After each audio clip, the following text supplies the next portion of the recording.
Hey guys, welcome back to the channel. This is story about what if Naruto were to access a bloodline long forgotten. Part 1. Before I start, please do support for more amazing content and comments for part 2. Do consider to subscribe my channel and share my video to your friends and check out the description as well. Let's start the video. It was night in the village of Konohagakure. In a forest clearing sits a blonde-haired boy no older than 14 wearing a bright orange and blue jumpsuit just under a tree. This boy was none other than Naruto Uzumaki, the Jinchuriki of the Kyuubi no Kitsune. Clutched close to his chest was a large scroll almost the same size as the boy himself. Damn Inbu, I think I should be okay here for a bit, he said out loud through labored breaths. Why would he be hiding, one may ask? That would be a question best answered with a look back on the blonde's life. Orphaned at birth, Naruto was given to the orphanage where he was to be raised as any normal child. Unfortunately, that was not to be, as his status as the Jinchuriki of the Kyuubi was leaked. In an effort to give the young blonde as normal a childhood as he could, the Sandaime Hokage passed a law outlawing the older generation from speaking of the boy's burden. This unfortunately only led to parents telling their children to stay away from the boy. This had led to Naruto becoming the number one pariah of Konoha. By the age of 5 he had been thrown out of the orphanage only to be given a run-down apartment. By the age of 6 he was under constant ANBU guard, as he had already had over 200 assassination attempts on his life and nearly a yearly beating on his birthday. By the age of 8 he had enrolled in the academy to become a shinobi. Unfortunately, due to the bias and efforts to sabotage his education by all but a single teacher, Iruka Umino, Naruto had failed his graduation exam 3 times now. His latest failure was what led to his current predicament. After having failed the 3rd time just earlier today, he was approached by one of his academy instructors, a Chunin Mizuki, that informed Naruto he could still pass if he were to complete a secret test. This test was to steal the forbidden scroll of seals, which contains some of the village's most powerful and guarded jutsu. Naruto, however, was not the loudmouth idiot everyone thought him to be. In fact, if he was quite intelligent for his age, yet was forced to hide his intellect behind a mask of stupidity in fear of what the villagers would do should the demon brat get too strong for his own good. Immediately he was sure Mizuki was up to something, knowing the man was easily one of his most avid saboteurs in the academy. However, he had no proof to show his instructor was up to no good. Knowing he would need to be caught in the act, Naruto stole the forbidden scroll and purposefully tripped one of the security seals in the Hokage office. Naruto snorted at the thought of those seals. Damn, things are so outdated. If I wasn't trying to get noticed, I would have been able to take the scroll and be halfway out of high no kuni before anyone even noticed. He had been discreetly studying seals since his 3rd year of the academy, and was easily at level 2 out of 10. Shaking those thoughts from his mind, Naruto realized he had a few hours until he was to meet Mizuki. Unfurling the scroll, he began reading through several of the jutsu before one of interest caught his eye. Kage Bunshin? He muttered to himself as he read over the description. The Kage Bunshin no jutsu allows the user to create solid clones that split chakra evenly among the original and clone. When dispersed, memories of the clone are sent back to the original. As he finished reading the description, Naruto had to hold himself back from shouting in anger. The regular Bunshin was all but impossible for him, as it required far too little chakra than he could use without summoning over 60. He had even gone to his Jiji the Sandaime Hiruzen Sarutobi and was told to simply try harder, and that to help him would be showing favoritism. He sighed. He knew he couldn't stay angry at the old man for long. He knew his Jiji had his reasons for doing what he did, which was a long list of things from lying about his parents to his lack of help. Yes, Naruto knew the old man knew the identity of his parents, yet refused to tell him. Naruto had come to the conclusion some time ago that his parents must have been strong enough to have enemies that would want to harm him as retribution. Continuing to look through the scroll, Naruto was almost to the bottom when he found a seal that looked strangely familiar. He could tell that it was definitely a storage seal with a blood seal over top to protect whatever was held. However, what he couldn't place was the strange swirl-like pattern of the blood seal. The closet he could say that he was sure of was that it resembled the spiral on the back of his jacket and the flak jackets of the village Shunin and Jonin. Deciding to take a chance, he pulled a kunai and cut his palm. Smearing the blood across the seal, there was a puff of smoke revealing 2 scrolls. The first was a red scroll with the same spiral but in white. The second was a black scroll with a golden spiral. Deciding to open the red scroll first, he opened it and began reading. Dear clansmen, if you are reading, then you have been able to open the blood seal that was attuned to the DNA of our clan, the Uzumaki. Naruto was shocked as he read that he had a clan. Was this the reason his Jiji had lied to him? What's more is that this seal was designed so that it would only open for a member of the royal Uzumaki family. This is due to the contents of the scroll placed with this one. It is a scroll designed by our founder Erashiro Uzumaki to test for our most fabled bloodline, as despite our clan being known for our longevity, chakra chains, and dense chakra, we have a bloodline only seen in our founder himself. Unfortunately, I cannot explain the details of the bloodline as I know little. However, I know for certain if you possess this bloodline, the scroll will reveal the information to you. Sincerest regards, Mito Uzumaki. To say Naruto was in shock would be an understatement. He had a clan that had several abilities that sounded amazing and apparently had an extremely rare bloodline to boot. He took a calming breath before picking up the black scroll. Well, here goes nothing. With that, he unfurled the scroll only to see that it was entirely blank. Huh, that's strange. I know the last scroll said this one would show me something if I had the bloodline, but the paper of the scroll felt different than that of the first as Naruto ran his hand over it. It's rougher. Wait, I read about this. I just need to. He trailed off as he channeled chakra into the scroll. Soon ink began to appear and move to form sentences on the scroll. Wait, this means yes. I have an awesome bloodline. He shouted in joy before getting control of himself. His idiocy may have been a mask, but he always had a lot of spare energy. So this bloodline is called the Predator bloodline, named after its only no-user Erashur Uzumaki. It's apparently twofold. He trailed off as he sat studying the scroll for nearly a half hour before practicing the Kage Bunshin no Jutsu. 2 hours later, Iruka was worried as he jumped from roof to roof. An hour ago he had been in bed thinking over the day's events when he was suddenly roused by his longtime friend Mizuki, banging on his door. Apparently his favorite blonde student had stolen the forbidden scroll of seals. Now the majority of the village was out looking for Naruto. He shook his head, wondering what could have caused Naruto to do something so foolish as he darted into the woods to check for his student. Spotting a mop of blonde hair and an orange jumpsuit, Iruka leaped from the branches, landing in front of Naruto. He took note of his appearance, noticing that he was scuffed and dirty, as though he had been training. Naruto. Iruka-sensei, hee, I did it, I passed the test.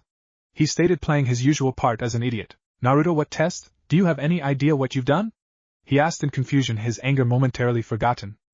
But Mizuki-sensei said if I could get the scroll and learn a jutsu from it I could pass and I would earn my Hitite. Naruto said in fake confusion. Mizuki? Why would he? Iruka suddenly heard something flying through the air. Before he could react, Naruto had grabbed him by the collar of his flank jacket and pulled him out of the way of the Fuma shuriken that had just barely missed impaling. Chunin instructor. Not bad for the dead last demon brat.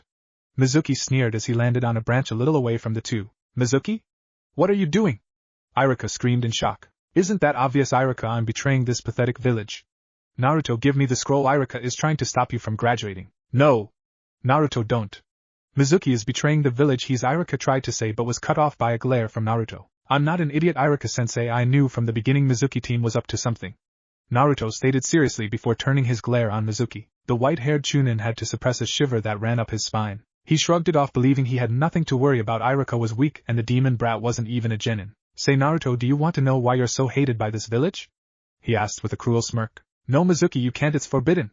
Iruka shouted, trying to stop his former friend. Naruto looked at Mizuki and snorted. You mean that I'm the Jinchuriki of the Kyuubi no Kitsune? He said in a matter-of-fact tone. The two older shinobi were surprised for a moment, but that was all Naruto needed. Suddenly a heel connected with Mizuki's face, sending him crashing to the ground. Iruka was stunned to see another Naruto standing on the branch Mizuki had just been on. There was a sudden poof before he noticed Naruto's hands in a cross-hand seal, causing 4 more Kage Bunshin to poof into existence. Without a word, each of the clones were on Mizuki. 2 slashed his Achilles tendon in both his feet, while the other 2 had drilled kunai into his elbows, preventing him from moving. Seeing his clones had done their work, Naruto approached while his clones held Mizuki on his knees. Chunin Mizuki, for breaking the third's law as well as attempted defection of the leaf, you are sentenced to death. Naruto stated coldly. Mizuki attempted to say something, but it died in his throat as Naruto slashed it open. A tense few moments passed before the silence was broken. And Naruto? Iruka asked, worried about his student who was just staring at the now deceased Mizuki. Sorry, sensei, it's just he tried to speak but struggled to find the words. First kill. Iruka stated in understanding as he approached and put a hand on his student's shoulder. Naruto nodded before rushing over to a nearby bush. He knew what he did was justified and that he would have to kill eventually. Hell, he had planned on taking down Mizuki anyway. But for as much as he disliked the man, he couldn't help but empty his stomach as the reality struck he was now a killer. After a few moments he was finally able to regain his composure before Iruka beckoned him over. Naruto, come here a moment. Seeing his student do as he said, Iruka smiled. Despite the current circumstances, he was proud of Naruto. Close your eyes. Naruto did as he was told and kept his eyes closed for a few moments, even as he felt a cloth being tied around his forehead. Open them. He heard Iruka say. Opening his eyes, Naruto saw Iruka kneeling in front of him, however he was missing his headband. Naruto get tears at the corners of his eyes as he reached up and traced the leaf symbol that now rested on his forehead. Iruka-sensei? Congratulations, Naruto, you are now a shinobi of the leaf. Iruka stated before ruffling Naruto's hair. Their moment was interrupted by the sound of someone clearing their throat. The two turned to see a cat-masked Anbu with long purple hair and a tiger-masked Anbu with short brown hair staring at the two. Despite being unable to see their faces, Naruto began to sweat as he could feel the piercing gaze of the cat-masked Anbu. Oh, hi, and Nico-wunshin. Tiger-san, I wasn't expecting you guys to find me so soon. He stated while sweating slightly. Oh, Naruto-kun, you sound disappointed after all. Would I really miss your latest stunt? She asked in a sweet tone that forced Iruka to back away from Naruto slightly. Nico, not now. You can tear Uzumaki-san a new one after Lord Third speaks with him, and Yamano-san. The tiger-masked Anbu stated stoically. Nico huffed but relented as she approached Naruto to shun him to the Hokage's office. Knowing what was about to happen, Naruto held up his hand. 1 second, Nachan, there's something I need to do first, he stated before he hurriedly approached the body of Mizuki. Holding out his hand, Naruto began to focus chakra into his palm as he closed his eyes. The others around him were about to question what he was doing when a blue goo-like substance shot from Naruto's palm surrounding Mizuki's body. After a few minutes, the goo slowly retracted to reveal Mizuki's body had disappeared entirely. The two ANBU and single Chunin looked on at Naruto in shock. Finally, it was Irika that broke the silence. Naruto, what was that? He asked. Oh, that was my bloodline. I didn't even know I had it until just a few hours ago. It took a lot longer to absorb the body than it should have, though, he stated as if it was the most obvious thing in the world. Okay, I'm ready to go, but can I ask that you three keep this a secret for now? I'll talk to Gigi about it when we get there. The three shared a look before nodding to Naruto. Miko approached Naruto and placed a hand on his shoulder, though her grip was tight, letting Naruto know their conversation would not be forgotten. In a swirl of leaves, the group had disappeared. 1 hour later, Hiruzen Sarutobi sat behind his desk, letting out a deep sigh. He had just dismissed Irika after hearing his report. He looked to his surrogate grandson that was seated in front of him, staring back at him with his icy blue eyes that lacked the warmth they once held. Hiruzen had to suppress a shudder at just how much the boy reminded him of his late successor. He was torn. On one hand, he was proud of Naruto for stopping a traitor even if it was an extremely risky plan. On the other, he was extremely angry at himself for allowing the prejudice against the boy. At one point he would say he had done his best to give the boy a normal childhood. Now, however, looking back, he felt like a fool. He had allowed himself to be pushed around by the civilian council and his advisors. His inaction and lack of a firm hold on his council had deprived Naruto of the normal childhood he had wanted for the boy, and now he was faced with a choice. Sighing once again, Hiruzen spoke. Could you repeat that question, Naruto-kun? Naruto stared down the sandaime as he spoke. Why wasn't I told I was a member of a clan, Hokage-sama? He asked, causing the elderly leader to flinch at the lack of his affectionate nickname. Hiruzen was afraid he had heard correctly. He had to decide now if he was to make steps towards healing the damage this village had done, or if he was to try and keep the boy in the dark even longer. How do you know you are from a clan, Naruto-kun? Naruto narrowed his eyes at his village leader. You may drop the act, Hokage-sama. I know you were watching the entire time through your crystal ball. I know you were able to see me use the blood seal. I know you've lied to me for years about my family, and why the villagers treated me the way they did. I've been able to rationalize most of it, but now I want a straight answer, he demanded. Hiruzen nodded, having suspected for some time now Naruto had come to some conclusions of his own. Very well, my boy. First, I apologize. I did what I did to try and give you a normal life, and in the hope you would make friends. As for your parents and clan, you would have been told of your clan and mother when you reached Chunin, and your father when you reached Jonin. However, with tonight's developments, it's best I inform you of your mother tonight, he stated before removing a scroll from a false bottom in the right-hand drawer of his desk. Did they love me, Gigi? Naruto asked, carefully afraid of what the answer might be. The aged Hokage smiled fondly at the young boy. Of course they did, Naruto-kun. I've never met anyone as happy as your parents when they found they were expecting you. Had the Nine Tails incident never occurred, I'm sure you would have been the most loved child in the village, he stated, handing the scroll to him. Your mother's name was Kushina Uzumaki, and to my knowledge she was the last survivor of the royal Uzumaki clan of Uzushio-gakure. She was known as Konoha's Red Death for her deadly skill with a blade during the Third Great Shinobi War. That scroll was what she left you, as well as the Uzumaki compound and bank account, which to my knowledge was a substantial amount. Nodding, Naruto opened the scroll and began reading. Dear Naruto-kun, if you are reading this, then the worst has come to pass and I and your Tusan are no longer alive. I want to apologize for that. Above all, I did not want to leave you. Even though I only got to hold you for a few minutes, I will always hold those minutes close to my heart. You look so adorable. I am writing this as your Tusan holds you. You look so much like him. I can already tell you're going to be a real lady killer when you grow up, just like your Tusan. I hope you grow up to be a kind, strong and gentle man. My only regret is that I won't be there to see it. There is so much I want to say, so much I want to tell you, so many memories I want to share, so much I want to know. I wonder what your life will be like after we're gone. I wonder who will be your first love, your favorite food, color book, your first words. Oh, Naruto-kun, I don't want to leave you, but I have no choice. The Kyuubi was ripped from me and set on a rampage, and the only way to seal it is in an Uzumaki. I can't do it in my weakened state. It would only break free again. It has to be you. I have pleaded with your Tusan to find another way, but there isn't time. I just hope that the village will see you for the hero you are, keeping the Kyuubi at bay. Please forgive me for leaving you, Naruto. It is not by my choice. Just know that you are loved and will always be loved. Before I end this letter, I think you should know that you are the last of our clan. The Uzumaki clan was renowned throughout the shinobi world as masters in the arts of Kenjutsu and Fuinjutsu. Our home village of Uzushio-gakure was destroyed during the Second Great Shinobi War. However, all was not lost, as we always knew we may fall. Our clan's collective knowledge and artifacts was sealed away in a secure cache. As I had joined Konoha, I was unable to know the exact location of the cache until just after I became pregnant with you. The cache is located just over the board that Hai no Kuni shares with you no Kuni, hot water country. I know you will bring our clan back Sochi and I love you. All the love in the world. Your Ka-san, Kushina Uzumaki. Tears fell onto the scroll as Naruto finished reading. He wiped his eyes feeling a hand on his shoulder. He looked up to see his Gigi was standing beside him with a grandfatherly smile. Now Naruto-kun, as much as I would like to let you go home to adjust to what you've learned, there are a few things that need to be discussed, he stated, shifting into a serious mood. What does your bloodline do? He asked. Naruto took a moment to collect himself before answering. It's called the Predator Bloodline and it has two parts. First, it allows me to, I guess you could say, consume a target. Secondly, when I do, I gain that target's elemental affinity, and if they have one, a bloodline. He explained. Sarutobi looked shocked as he began thinking. It was obvious the council would try to control Naruto in some way to get his bloodline. More accurately, he would need to keep an eye on his former teammate Danzo. Hokage Gigi, I would like to request I be placed under the CRA. Naruto stated, shocking Hiruzen. Naruto, how do you know about that, and why would you want to be placed under it? He asked, feeling the small spike in killer intent, Ki, from a certain cat-masked NBU hidden in his office. In order of your questions. 1. I was never allowed in the library, so I would often sneak in after hours to read various books, including all of the village's books on laws. 2. I'm requesting I be placed under it because the minute you announce this to the council, or let's be real, the civilian council, they will try to force me into multiple arranged marriages. I refuse to be thrown into a loveless marriage. By requesting to be placed in it, I get to make the stipulations. He stated with a foxy grin. Hiruzen smiled at Naruto's genius as he was already thinking 2 steps ahead. If this was any indication of the future, then the boy would make a great clan head. Naruto, that is simply brilliant. You're correct. With you requesting this, you can make certain stipulations on how you accept marriages. As a clan head, there are even more protections in place as well. He stated, causing Naruto to look at him strangely. I thought I would only be considered a clan heir until I reached Jonin? He questioned curiously. Hiruzen grew his own sly smile. Normally that would be correct.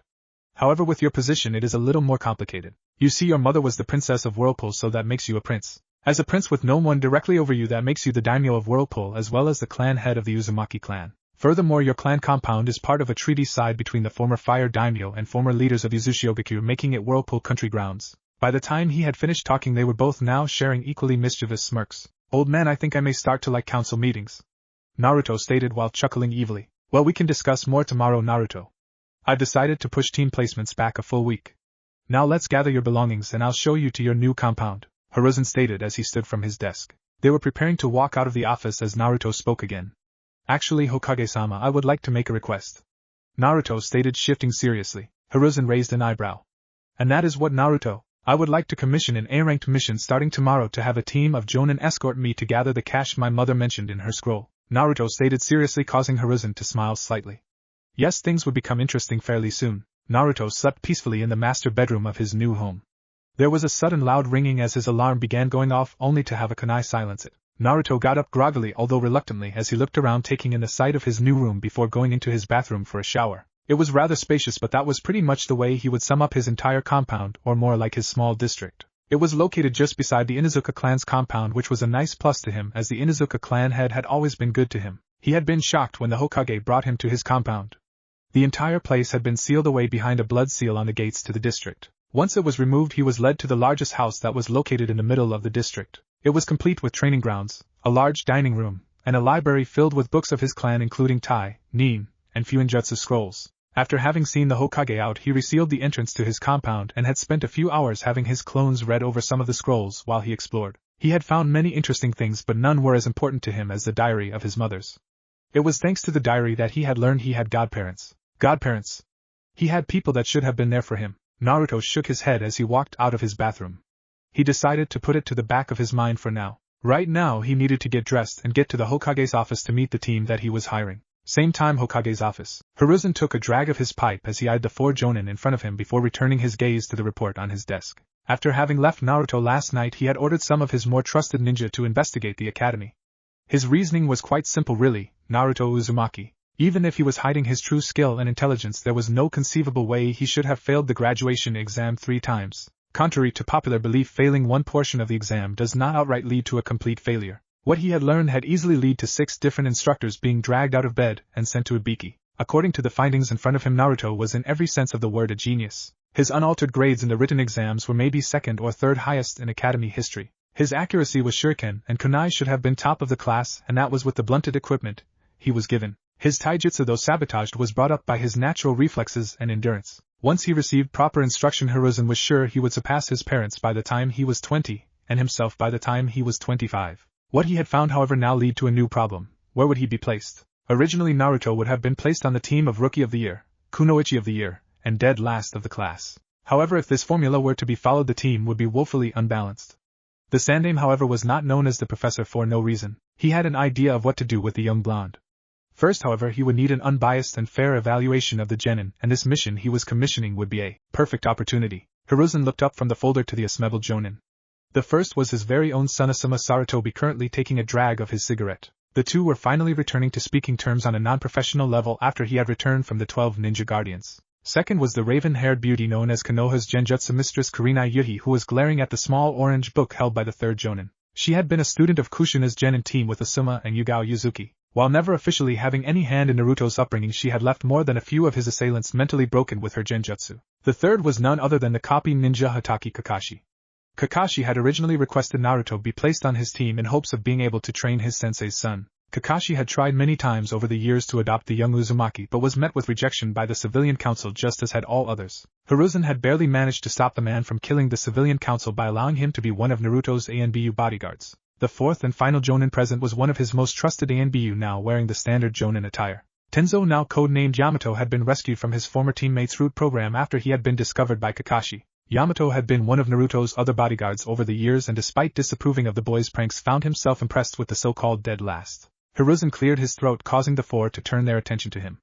Now some of you may not be sure why you have been called here, he stated, causing each of them to nod. Last night, Chunin instructor Mizuki attempted to betray the village and steal the forbidden scroll of seals. His method of doing so was to attempt to trick Naruto Uzumaki into stealing the scroll for him. He stated, looking at them to gauge their reactions. Asuma merely narrowed his eyes. Kakashi had put away his book, and was now serious, as was Kurenai, who was scowling angrily. Yamato looked on impassively as he was present to know the outcome. What happened, Hokage-sama? Kurenai questioned forcefully.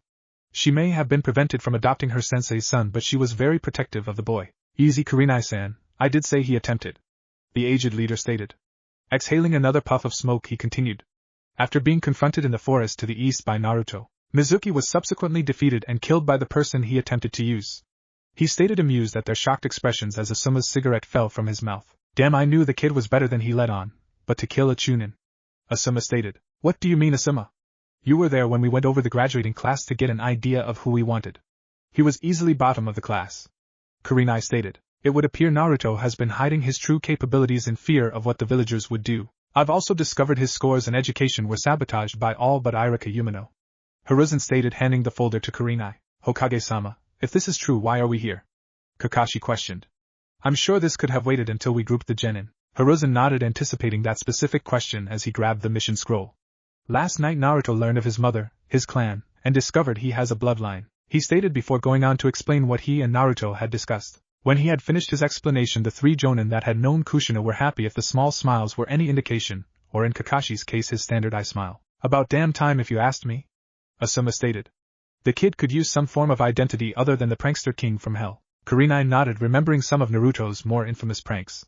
Agreed, though you have to admit infiltrating and dyeing ANBU uniforms pink was quite a feat, she stated with a snicker. The only ones to avoid being pranked were the ANBU Commander Dragon and Cat. Hiruzen coughed into his hand, hoping to get back to the matter at hand. In Kushina's letter she gave Naruto the location of an Uzumaki cache the clan had in case the worst came to pass. Naruto agreed to look for any more information such as security measures and the like last night when I brought him to his compound.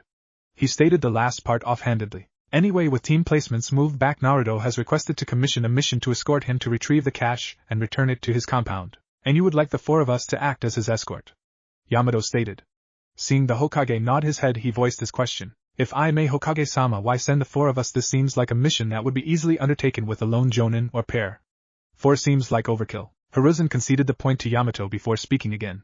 That would normally be correct. However, this mission is being classified as an A rank due to the sensitive nature of what will be retrieved. There is another objective as well that directly affects the four of you, he stated seriously, causing all four to straighten up. With the discovery of Naruto's true abilities and knowledge, I've decided that to place him on a traditional team of genin would be detrimental to his development. During this mission you will be evaluating his skills to give us a better understanding of their extent. When this mission is completed, pending your reports, I plan to place Naruto as an apprentice under you, Yamato. You will be in charge of his overall development, while for missions Naruto will do rotations with the other rookie squads. The Jonin were quiet for several minutes, however each were glancing at Kakashi.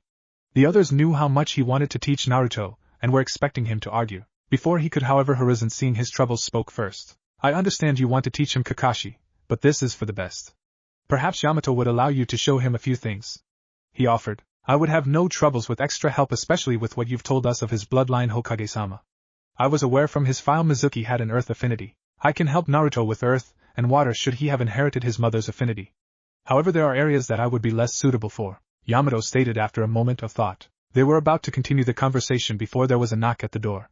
Hiruzen gave permission to enter only to nearly die of a heart attack. The Jonin didn't fare much better as they turned to see who had entered. As they looked on, there stood Naruto, who had traded out his old Kill Me orange jumpsuit for more shinobi-like clothes. His headband was still tied around his head, while he had traded his orange jacket for a gray long-sleeved jacket with blue highlights with a mesh armor undershirt. He now wore a pair of navy blue shinobi pants with bandages wrapped around his right leg where he kept his shuriken and kunai holsters. His blue shinobi sandals had now been traded for a pair of black combat boots. Good morning, Hokage-sama. Naruto greeted with a small bow, deciding to be formal since there were multiple superiors in the room. Having been drawn out of his shock, Hiruzen spoke. To you as well, Naruto-kun, though I must say you certainly look like a proper shinobi. He stated with a small smile. The resemblance between Naruto and his father was uncanny. He just hoped the young blonde didn't encounter any IWA shinobi too soon. Naruto smiled while scratching the back of his head. Yeah, thanks. I decided that I needed to wear something different than those jumpsuits now that I'm not hiding behind that mask. Speaking of Naruto, Hiruzen started getting serious once more. When would you like to inform the council of your heritage as well as take your place on the council? He asked. I would like to wait until I've gotten back.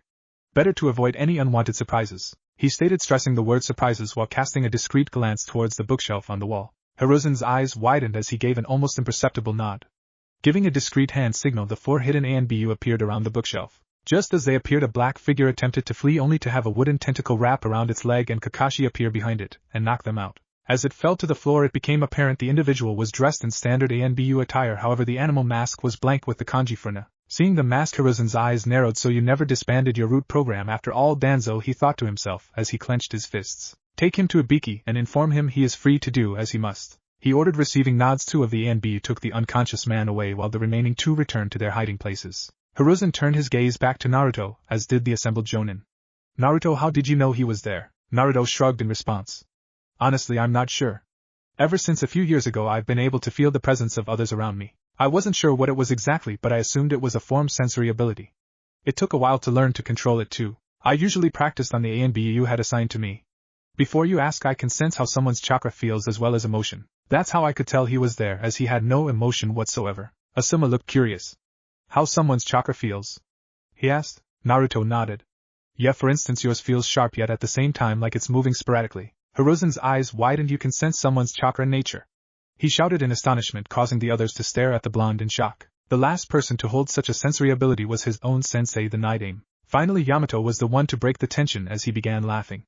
It must be a great irony, Naruto-san. You have the ability to feel out chakra natures as well as the ability to take them for yourself. It seems Kami-sama wished to make you the perfect predator. Naruto laughed sheepishly. Yeah, I guess you're right. Hiruzen shook his head with a small smile. His surrogate grandson was certainly living up to the title of being the most unpredictable person in the leaf. Well, Naruto, I believe we should move on to business, he stated before motioning to the 4 Jonin, introducing each. These 4 are the team that I have assigned the mission you requested. You already know Asuma Sarutobi. Good to see you again, kid. Asuma stated, giving the blonde a friendly wave. The 2 had met several times before when Naruto had dropped in to see the old man. The kunoichi is Kurenai Yohi, also known as the Genjutsu mistress of Konoha. A pleasure to meet you, Naruto-san, she stated, giving the blonde a small smile. The Jonin who needs to learn to put that book away in meetings is Kakashi Hatake. Hiruzen stated, not happy. Kakashi was reading his porn in a mission briefing. Hokage-sama, nice to meet you, Naruto, Kakashi greeted lazily. Hiruzen sighed at the cycloptic Jonin's antics. And last but not least is Yamato. Yamato gave a nod in acknowledgement. Nice to meet you, Naruto-san. Naruto bowed in respect before speaking. A pleasure to meet all of you. As I'm sure you already know, I am Naruto Uzumaki. Has Hokage-sama already explained the details of the mission? Not yet, Naruto. The old man just gave us a brief rundown that we're your escort to a hidden Uzumaki cache, Asuma stated, causing Hiruzen to mutter something about disrespect. Right, it must be slipping in his old age. Naruto started but soon had to dodge a paperweight. Anyway, yes, you are right. The cache is located just over the border. Hai no Kuni shares with you no Kuni. The exact contents of the cache are unknown, besides that it contains my clan's collective knowledge and artifacts. However, I was able to have my clones do some research last night in my compound. Apparently the cache is protected by a blood seal that can only be opened by someone from the royal Uzumaki line. The main concern, however, is that apparently the cache is guarded. Guarded by what? Kurenai asked. Unfortunately, I don't know. My clones still haven't found anything in my library. Naruto stated. Just how many Kage Bunshin can you make? Kakashi asked, putting away his book as the conversation was becoming interesting. Naruto thought for a moment before answering. I've yet to actually make enough clones to wear me out. I have 200 at my compound now, while when they run low on chakra they disperse in groups of 2. You have them dispersing in groups? Hiruzen stated, nodding in approval. Yes, Hokage-sama. Naruto replied. Very well, you all know the mission. Kakashi, I am placing you in charge. It should only take you about 2 days to reach the location. I expect you back the day before Genin placements. Dismissed. Hiruzen stated, receiving a round of yes, Hokage-sama. Kakashi turned to the others in the room. Pack for a week-long trip and meet at the west gates in 30 minutes. He stated before disappearing in a swirl of leaves, a technique Naruto recognized as a leaf shunshin. He was soon followed by the other 3 Jonin, leaving Naruto and the Hokage in the office. Damn, I've got to learn that. Naruto stated before turning to leave, only for the door to fly open. A little kid with a long blue scarf came charging into the room. I've got you this time, old man. He yelled, only to trip over his scarf and fall face first onto the floor. Naruto's sweat dropped while Hiruzen shook his head in exasperation. The boy quickly jumped up and looked around before pointing at Naruto. Hey, what's the big idea tripping me like that? Naruto deadpanned as he looked at the child while crossing his arms. Kid, you tripped over your own scarf. No. You tripped me and you better apologize. He shouted, only to have Naruto yank him up to eye level by the scruff of his shirt. Listen here, kid, you tripped because your scarf is too long for you. Naruto would have continued but was interrupted as a man wearing a bandana with dark glasses appeared in the room. Hokage-sama, I'm sorry, but the Honorable Grand, he began, only to stop as he saw Naruto holding the child up. You hooligan! Release the Honorable Grandson Konohamaru Sarutobi at once. Konohamaru had a smug smile as he looked at Naruto, only to be shocked. And? I don't care if he was the old man's Byaichan. He stated, dropping the boy on his ass.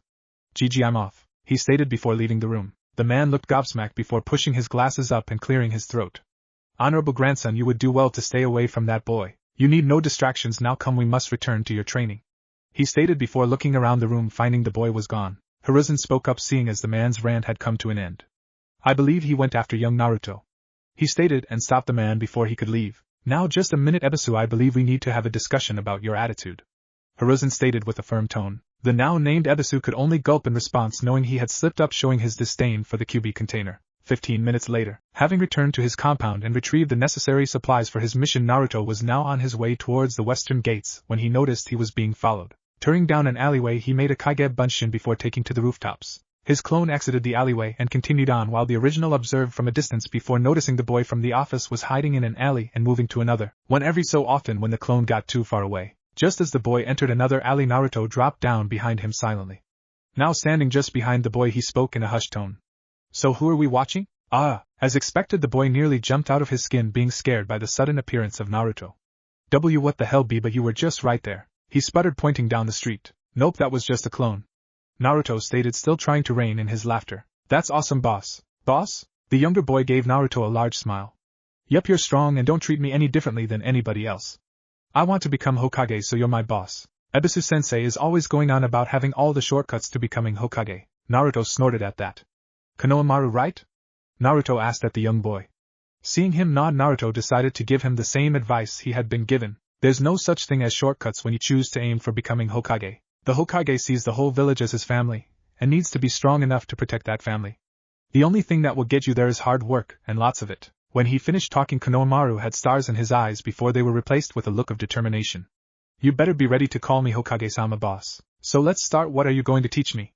The young boy asked excitedly. Naruto deadpanned. He was just out of the academy, and while he was further along than most of his classmates, he wasn't that great, since when he practiced it had to be in secret. There was also the small fact he didn't agree to teach anyone. He was about to shoot the young Sarutobi down before a thought crossed his mind, causing a foxy grin to appear on his face. Tell you what, Kono, I have a mission I need to leave for soon. So I'm going to give you a task, and if you complete it, I'll teach you something when I get back. He offered, causing the younger boy to get excited. Just name it, boss, and I'll have it down in no time. He stated. Alright then, your task is to sneak into the Nara clan compound with animal-friendly paint, and place a handprint on 3 different deer without scaring them off. You then have to sneak out without getting caught. If you scare the deer off or get caught, you need to try again. He stated, causing Konohamaru to look at him in astonishment before he began running out of the alley, confidently promising he would have it done before Naruto got back. Naruto laughed to himself, as he made his way towards his destination once again. He was sure the Nara clan wouldn't mind. After all, last he was invited to dinner by Shikamaru. His father Shikaka had said the clan members watching the deer had gotten lazy. They would either shape up or Konohamaru would be on his level in stealth in no time. Approaching the gate, he noticed only Kurenai, Tenzo, and Asuma were present. Tenzo and Kurenai looked annoyed while Asuma looked amused. "Where's Kakashi-senpai?" Naruto asked, getting their attention. "Late just as you are, Genin, and why refer to Kakashi as senpai?" Kurenai asked, annoyed. The blonde and Cyclops were both late. "I ran into a distraction on the way here that was begging me to teach him. As for calling Kakashi senpai, it seems appropriate, as he and you three are my seniors in the shinobi corps. It would be inappropriate to call you sensei, as Jonin sensei have yet to be assigned, and to my current knowledge none of you have any students. Of course I could always refer to you and Asuma senpai as Nii-san and Nei-san," he stated, amused as she and Asuma looked at him confused. "And why would you refer to either of us as that? To my knowledge we aren't related in any way," Asuma asked, still amused. He of course had a good idea why, but wanted to hear it from the bursar's mouth. "Oh well, I figured that would be an appropriate way to refer to my mother's students," he answered nonchalantly. How Kurenai tried to ask. "I found my mother's diary. She talked about her personal thoughts on a lot of things," he stated before seeing their concerned looks. "And no, she never made any mention of my father. She usually used some kind of cute nickname," he stated, causing them to sigh in relief. Just then Kakashi appeared in a standard shunshin. "Oh good, I see we're all here. Let's be on our way," he stated before turning to Naruto. "We'll be traveling at low chunin speed, think you can keep up?" Normally they would travel at a speed that could accommodate their client, but Kakashi had decided to use this as an excuse to test Naruto's speed and stamina. Receiving an affirmative nod from the blonde, he spoke again, giving a nice smile. "Good, we'll be using the diamond formation. I'll take you will be in the middle using your sensory abilities to keep a lookout for anything. Asuma, I want you on the right. Kurenai take the left, and Yamato will bring up the rear. Any questions?" he asked. Seeing no one speak, he nodded. "Good, then let's go." And with that the group of 5 had departed, heading for Kuni. The group of 5 leave shinobi moved quickly, jumping from branch to branch. They had just packed up camp from the night before. Having covered 3/4 the distance to Kuni, Kakashi had decided to make camp so they would arrive at the cache with plenty of energy if anything were to go wrong. Speaking of the copy ninja, he took a discreet glance over his shoulder to Naruto, who was talking animatedly with the other jonin. Kakashi didn't admit it, but he was impressed with Naruto. Not even 3 hours after leaving Konoha, he had decided to pick up the pace to mid-chunin speed, and Naruto was still capable of keeping up, if even a little slower. In hindsight, Kakashi should have known better, since Naruto was infamous for outrunning Anbu and some jonin after his pranks. He was brought out of his musing as Asuma brought up an interesting subject. "So kids, some of us here put our names in for Jonin sensei this time around. Anything you can tell us about your class?" the smoking jonin asked. Naruto raised an eyebrow. "What do you want to know?" he asked. "Personalities, their strengths, and what you think they could work on. It's obvious your observation skills are pretty good, so you must have picked up a thing or two," Asuma replied, hoping to get a read on his future team as well as test Naruto's ability to read into people. Naruto nodded, taking a few minutes to gather his thoughts. "Well, I know about the true genin exam thanks to Mom's diary, so let's start with the ones most likely to pass," Naruto stated, receiving a nod from Asuma as Kurenai moved slightly closer to hear everything. "Starting with the most likely team, which would be the traditional Ino Shikacho trio. Shikamaru is probably the smartest person in our entire class. In fact, I'd call him a genius. The problem is that he's way too lazy, so whoever becomes his sensei will definitely need to find something to interest him, maybe even introduce him to something new," he explained. "Shikamaru may be one of Naruto's closest friends and probably 1 out of 3 that knew he was faking being an idiot, but his laziness could potentially get himself, or a teammate, killed. A genius? I've seen his grades, Naruto. His weren't much better than your altered scores," Kurenai stated with visible confusion. Naruto snorted. "That's because, and I quote, tests are too troublesome. I know Nara are lazy, but he is an extreme case." Asuma nodded, understanding what he meant. "What would you recommend?" he asked. "For Shikamaru, it would probably be best to introduce him to something challenging, but not too out of the box. I gave his mother a book on barrier ninjutsu for him. I would find a way to bring that up," Naruto stated before moving on. "Choji is pretty decent in his clan's taijutsu and clan arts, but he really has a problem with hurting people. That's not a bad thing, but he really needs to talk to someone about it. Finally, there's Ino," Naruto stated before letting out a long sigh. "What's wrong with Ino?" Kurenai asked. According to Academy records, Ino was pretty average in most areas, lacking only substantially in taijutsu. Ino is a fanatical fangirl. She is constantly dieting and refuses to train. "Remember I said I gave Shikamaru's mom that book?" he asked, receiving a nod from the red-eyed woman. "I was over for dinner the same night as one of the original trio's weekly get-togethers, and Noichi-sama was very vocal of his displeasure with her attitude, including how she was very against training because it would make her too bulky for her Sasuke-clan," Naruto explained, causing Kurenai to understand, as she had a deep dislike of fangirls in general. She needs to be brought back to reality before any possible progress could even be attempted. Not to mention she takes things at face value, so when she's inevitably paired with Choji and Shikamaru she'll become extremely bossy, which will strain team cohesion. If their sensei can do all of this, then they would be smart to introduce more individual skills as well to compensate if the three get split up. He explained. Asuma looked forward seemingly in acceptance, but anyone that knew him knew he was thinking seriously.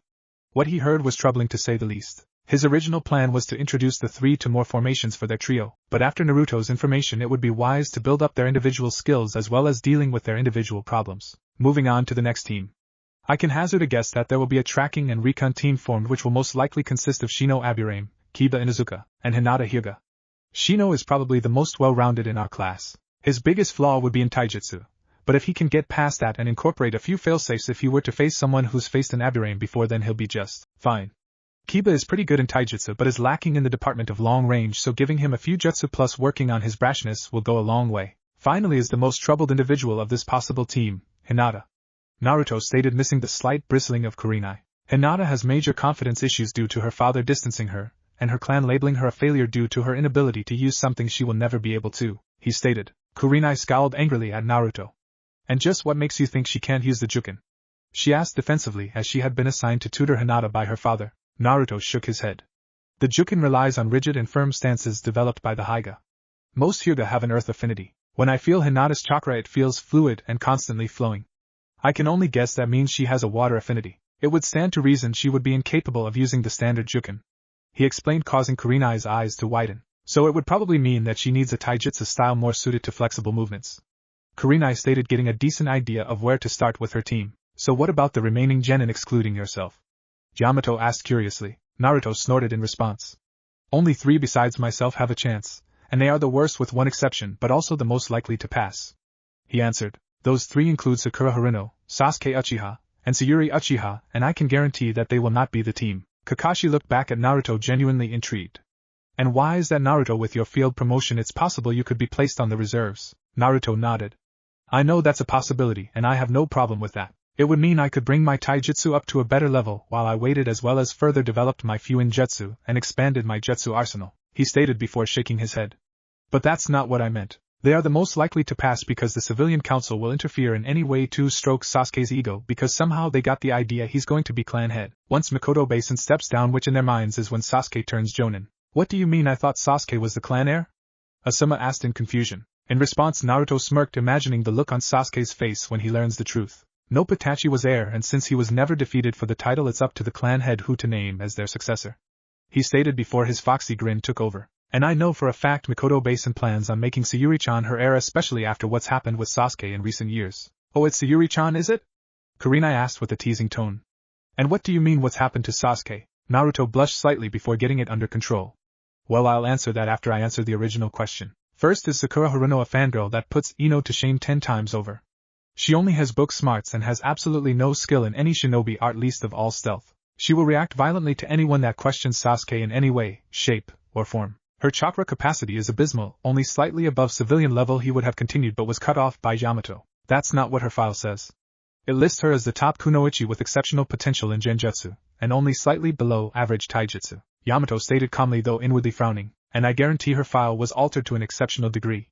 She has potential, but that is only because her exceptional chakra control is due to her lack of chakra. There's also the mention that if she was given the choice of carrying a critically injured squad mate, or fawning over a scratch on the emo, she would choose the later, he replied, turning his head to look the older man in the eyes, letting him know just how serious he was. The 4 jonin looked at Naruto worried. If what he was saying was true, then the Haruno girl would need serious work. Next is Sayuri. You mean Sayuri-chan? Kakashi stated with a perverse giggle. Naruto ignored the man and started speaking again. Sayuri is very well-rounded. Her skill in her family's taijutsu is at least low chunin, maybe even better. I promised Mikoto Basin not to say anything during the academy so Sasuke wouldn't know, but Sayuri has been taught several katan jutsu, and has them mastered to a pretty good degree. She knows several non-Sharingan-based genjutsu, and is extremely cunning. Sounds like you're speaking from experience, Naruto. Asuma stated in amusement. And I've also been wondering about you referring to the Uchiha clan head as Obasin. Naruto took a few minutes before he answered. Mikoto Basin has always been there for me. She's always inviting me over for food or getting me groceries from stores I'm not allowed in, or just letting me hang out. As a result, I've spent plenty of time with her and Sayuri, while Sasuke team just ignored the 3 of us. He stated, clenching his fists before taking a calming breath. Anyway, yes, I've spent plenty of time sparring with Sayuri, so we have an okay idea of each other's skills, and like me, she's held herself back in the academy, but not to such a degree," he stated before he frowned. "And finally there's Sasuke Uchiha. Skill-wise his taijutsu is high genin, but can easily be aggravated, so he gets sloppy. He only knows the Academy 3 jutsu and 1 katan jutsu, and he uses no jinjutsu. Mentally I have no idea how the fuck he passed his psych evaluation," Naruto stated, causing the others to look at him worriedly, none more so than Kakashi. "What do you mean?" Yamato asked seriously. "The last thing the village needed was another Itachi incident. Sasuke Uchiha has a serious superiority and inferiority complex which according to his mother was a product of his father's attitude. It had only worsened with the civilian council catering to his every whim in hopes of arranging marriages with him, and I've heard that they even want him to place his mother and sister into the Ciari to repopulate the Uchiha. An idea he's openly admitted to liking," Naruto stated with unhidden disgust. A reaction shared with the others, none more so than Kurenai, who knew the Ciari turned women into nothing more than baby factories. "That's why you know Mikoto-sama won't name him her successor, and why you're sure he and his sister won't be placed on a team together," Asuma stated, causing Naruto to nod. "Yep, hopefully a genin team will straighten him out a bit though," Naruto stated. Kakashi was deep in thought as he turned his attention back to their path. He knew the Uchiha boy was arrogant, but he wasn't expecting him to be this bad off. If he passed his team, he would have to take special care in working with the boy. Yamato was the one to break the silence. "What about you, Naruto? It's obvious your file is inaccurate, so having a better understanding of your abilities would be nice," Yamato asked, hoping to get a better idea of his potential apprentice. "Well, you already know about my bloodline and that I can make an army of Kage Bunshin. Besides that, I can use the Academy 3 jutsu, though for me using the regular Bunshin is impractical because it requires such a small amount of chakra. I can only use it successfully if I make a minimum of 60, he stated, causing Yamato to nod in understanding. "As for extra skills, I'm at the end of level 2 in Fuinjutsu, and in another few weeks I should be at the beginning of level 3. My stealth is through the roof since I was able to practice it by using my pranks," he explained with his foxy smile, causing Asuma and Kurenai to hold back chuckles as Yamato's eye twitched in annoyance, having been caught in more than one of his pranks. Of course, what Naruto didn't say was that he had been given a few pointers along the way by the ANBU Commander Dragon when he caught Naruto. Besides that, Sayuri-chan taught me the Katan, Gokaki no Jutsu. As for chakra control, I can already do the tree climbing exercise. In terms of weaknesses, I have zero aptitude for genjutsu since most require such small amounts of chakra. Then there's my taijutsu, as I've yet to find a style that suits me. I also don't know what my element is or what I got from Mizuki, so I'm not sure where to begin with expanding my jutsu pool," he explained. The conversation would have continued but was interrupted by Kakashi. "We're coming up on the location," he stated, causing all conversation to cease. After another 15 minutes, the group of 5 had stopped on the edge of a forest clearing with 3 large stones in the middle. Kakashi turned to Naruto. "Okay, what are we looking for?" Naruto pointed towards the stones. "They're the one in the middle should have a seal hidden on it. I need to find it, and use a bit of my blood, and then the cache should open." Kakashi nodded before looking to the others. "Kurenai and Asuma will stand guard outside while Yamato and I go with Naruto," he ordered before the group made their way to the stones. Naruto spent several minutes looking over the middle stone before finding the blood seal that looked exactly like his clan's symbol. Biting his thumb, Naruto smeared blood over the seal, channeling chakra into it. Soon there was a low rumbling under Asuma and Kurenai, causing both to jump to Naruto's side. The ground where they were standing began to part, revealing a staircase. With a nod to the others, Naruto started down the stairs with Kakashi and Yamato behind him. As they stepped off the stairs, they walked into a long hallway with multiple bookshelves, all holding various scrolls. Upon closer inspection, Yamato noted the scrolls seemed to have a string of seals connecting all of them together. He was about to pick one up before Naruto called out to him. "Don't touch that!" he screamed, causing Yamato to quickly back away. Naruto let out a breath in relief. "Those seals are part of a security matrix. If you disrupt it, there's no telling what could happen," he explained. "There should be a central chamber to release the security seals," he stated, and would have continued walking but stopped as he felt several chakra signatures in front of them, causing Naruto to tense up. Kakashi and Yamato were both at the ready with kunai in hand as they felt the presence of others as well. Soon 3 figures began walking forward out of the shadows to reveal 3 women. The first stood slightly behind the other 2 and looked to be maybe 16. Her long pink hair was held back in a braid with 2 locks framing each side of her face. She had dark pink eyes and wore an outfit similar to a shrine maiden. The second was older than the other 2 and looked to be maybe in her early 20s. She had long purple hair tied into a ponytail and deep purple eyes. She wore a brown robe with thick woolen borders and a collar that reveals much of her cleavage and that showed her noticeably curvaceous figure. Over her shoulder she held an odachi as she stared down the 3 menacingly. The third and final woman looked to be about 17 and stood impassively. She wore a black cloak over a cream-colored hakamashita and blue hakama which was worn over a black bodysuit. Her short hair was black and braided on the right side while it was parted to her left, and her eyes were a deep blue. The first stepped forward slightly as she began to speak. Who are you, Leaf Nin, and why are you here? She asked, her tone even yet powerful, demanding an answer. Giving a quick glance to Kakashi and Yamato, Naruto nodded and stepped forward. Greetings, my name is Naruto Uzumaki, he stated with a small bow, causing the two's eyes behind the woman widen slightly. We came here to collect this cash. I apologize as I didn't know it was guarded. There was a tense silence as the woman seemed to be studying Naruto. You are an Uzumaki? She asked. Naruto nodded before deciding to introduce himself formally. Yes, I am Naruto Uzumaki, 12th clan head of the royal Uzumaki clan and son of Kushina Uzumaki. There was another pregnant pause before a new voice spoke, this one definitely male. The son of Kushina-sama. It stated as an elderly man with white hair and black eyes appeared beside the three women. His attire consisted of an off-white robe with thick black outlines, fastened by a pale brown ribbon on his waist. This whole was also covered another similar robe which was kept unfastened. Finally, he wore a thick pale brown scarf that always covered his mouth, a pair of loose white pants, wooden sandals, black fingerless gloves that attached only to his middle finger over the back of his hands, and a plain-looking thin cane sword. The three Konoha shinobi tensed, not having noticed him in the room as well. The new arrival looked to the woman that had been speaking. What say you, Fumiko? He asked. He's speaking the truth, she stated before looking back to Naruto. Though that does raise more questions, such as why you wear the symbol of the leaf rather than that of Whirlpool, Uzumaki-sama. I think you should find somewhere to sit, Naruto stated solemnly. 30 minutes later, Naruto sat back as he watched the four in front of him. He had just finished explaining what he knew of the fall of Uzushiogakure to his discovery of his heritage. The four each had solemn expressions as they had told him they had suspected an attack would come and had sent the four here to protect the cache. They had apparently only aged less than a few months as the seals inside the cache slowed aging to a near halt, allowing them to survive several decades. So it's really gone, our home, our friends, our family, stated Shuna, the girl with pink hair, as Naruto had learned, as tears began to form. Naruto quickly stood and placed a comforting hand on her shoulder as he tried to give her a reassuring smile.